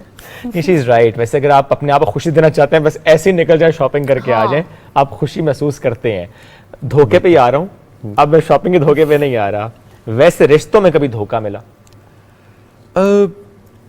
वो कोलीग्स के साथ भी हो सकता है, डेफिनेशन पे डिपेंड करता है। डिफरेंस ऑफ ओपिनियन को भी कुछ लोग धोखा कहते हैं कि मैं कह रहा हूँ ये अच्छा है, आप कह रहे हैं वो अच्छा नहीं, यार इसने बड़ा धोखा दिया है, इसको तो मैं अपना बेस्ट फ्रेंड समझता था, देखो 4 बंदों के बीच में इसने मुझसे डिसएग्री किया, इसने मुझे धोखा दिया। धोखे की ये डेफिनेशन भी है। कुछ लोगों के धोखे की ये डेफिनेशन है, अच्छा मैंने उससे मोहब्बत की, जो तो ब्याह दी वारी आई थी दौड़ गया, रुस दौड़ गई। गई, रुस गया। you know, तो मेरा जो महबूब था वो उसने मुझसे धोखा किया। फिर किसी ने धोखा किया कि अच्छा शादी हो गई, 4 साल बहुत अच्छी मोहब्बत रही, तो उसके बाद उसने जिंदगी उस तरह नहीं गुजारी मेरी टर्म्स पे जिस तरह से मैंने कहा था, तो उसने मेरे साथ धोखा किया। तो डिपेंड करता है धोखे की आपकी डेफिनेशन क्या है। एंड ऑफ कोर्स अब आप एक जिंदगी में आप जंगल में जाके टार्जन की तरह दरख्तों पे जानवरों के साथ तो रहते नहीं, आप इंसानों के साथ रहते हैं। जब इंसानों के साथ रहते हैं तो आपको धोखा भी होता है, और डेफिनेटली बिल्कुल हुआ। और प्यार भी होता है, प्यार भी होता है, और बार बार होता है, और बार बार होता है। आपको कितनी बार 2 बार हुआ। ओह। मुझे पता था इसके सारे सवाल पैट ठक ठक ठक ठक आने हैं चारों, मैंने चारों के जवाब तैयार रखे हुए थे। 5वां बता दूं? नहीं। अच्छा बताएं। अच्छा बताएं। तीसरी बार कब होगा? नहीं। अच्छा 5वां सवाल था ही नहीं, प्रोड्यूसर ने कहा वक्त खत्म हो गया। यही नहीं पता आपको इतने साल में क्या टाइम क्या हो गया? भाई ये तो तुम्हारा प्रॉब्लम है कि कान में जो कहानी लगी हुई है तुम्हारे लगी हुई है, आज मैं इससे आजाद हूं। This is your problem. अच्छा ये आजादी अच्छी होती है? ये आजादी हाँ अच्छी है भी, नहीं भी। ओके। लेकिन मुझे अब आदत इतनी हो गई है, I am completing 30 years of broadcasting next month, next 2 months, तो वो 30 साल की आदत जो है वो जाती नहीं है, और उसके ठहर बीच में 10 साल का गैप आया। लेकिन ऑफ कोर्स इसका बड़ा मजा है। मजा है। डिपेंड करता है आपका पैनल प्रोड्यूसर से रिश्ता कैसा है। हाँ, एक आपकी कम्युनिकेशन, एक केमिस्ट्री होना बहुत जरूरी है। अक्सर औकात हम ये भी देखते हैं कि बहुत सारे चैनल्स पर जो टीम्स मूव होती है ना, क्योंकि हमारे जर्नलिस्ट हों या फिर हमारे शोबिस इंडस्ट्रीज हों, उनका ये एक होता है कि वो अपनी पूरी टीम के साथ मूव करते हैं, क्योंकि एक बॉन्डिंग सब जेलिन हो जाती है। लेकिन एक बात बता दूं, ये जिस वक्त पैनल पे सारे बैठे हुए ये सरकारी मुलाजिम है, हाँ, पीटीवी के तुम्हारे साथ मूव नहीं करेंगे। ये मूव नहीं हो सकते, इनकी नौकरियां पक्की हैं जी। एनीवेज सलामत रहें आप लोग भी, और आप भी। 30 साल आपका जो सफर है वो क्या कहते हैं मुकम्मल हो रहा है। एंड वी जस्ट होप कि हम आपको 40 साला सफर पर भी मुबारकबाद दें इंशाल्लाह। और आप लोग देखते रहे rising Pakistan, Pakistan television home पर, और सुबह पाकिस्तान, पाकिस्तान टेलीविजन न्यूज़। बिल्कुल, इन दोनों शोज को आप एंजॉय करें, और हम तो ज़्यादा सीखते हैं, तौसीक से हम सब सीखते हैं। Anyways thank you once again Tauseeq भाई। Thank you for inviting. Thank you sir.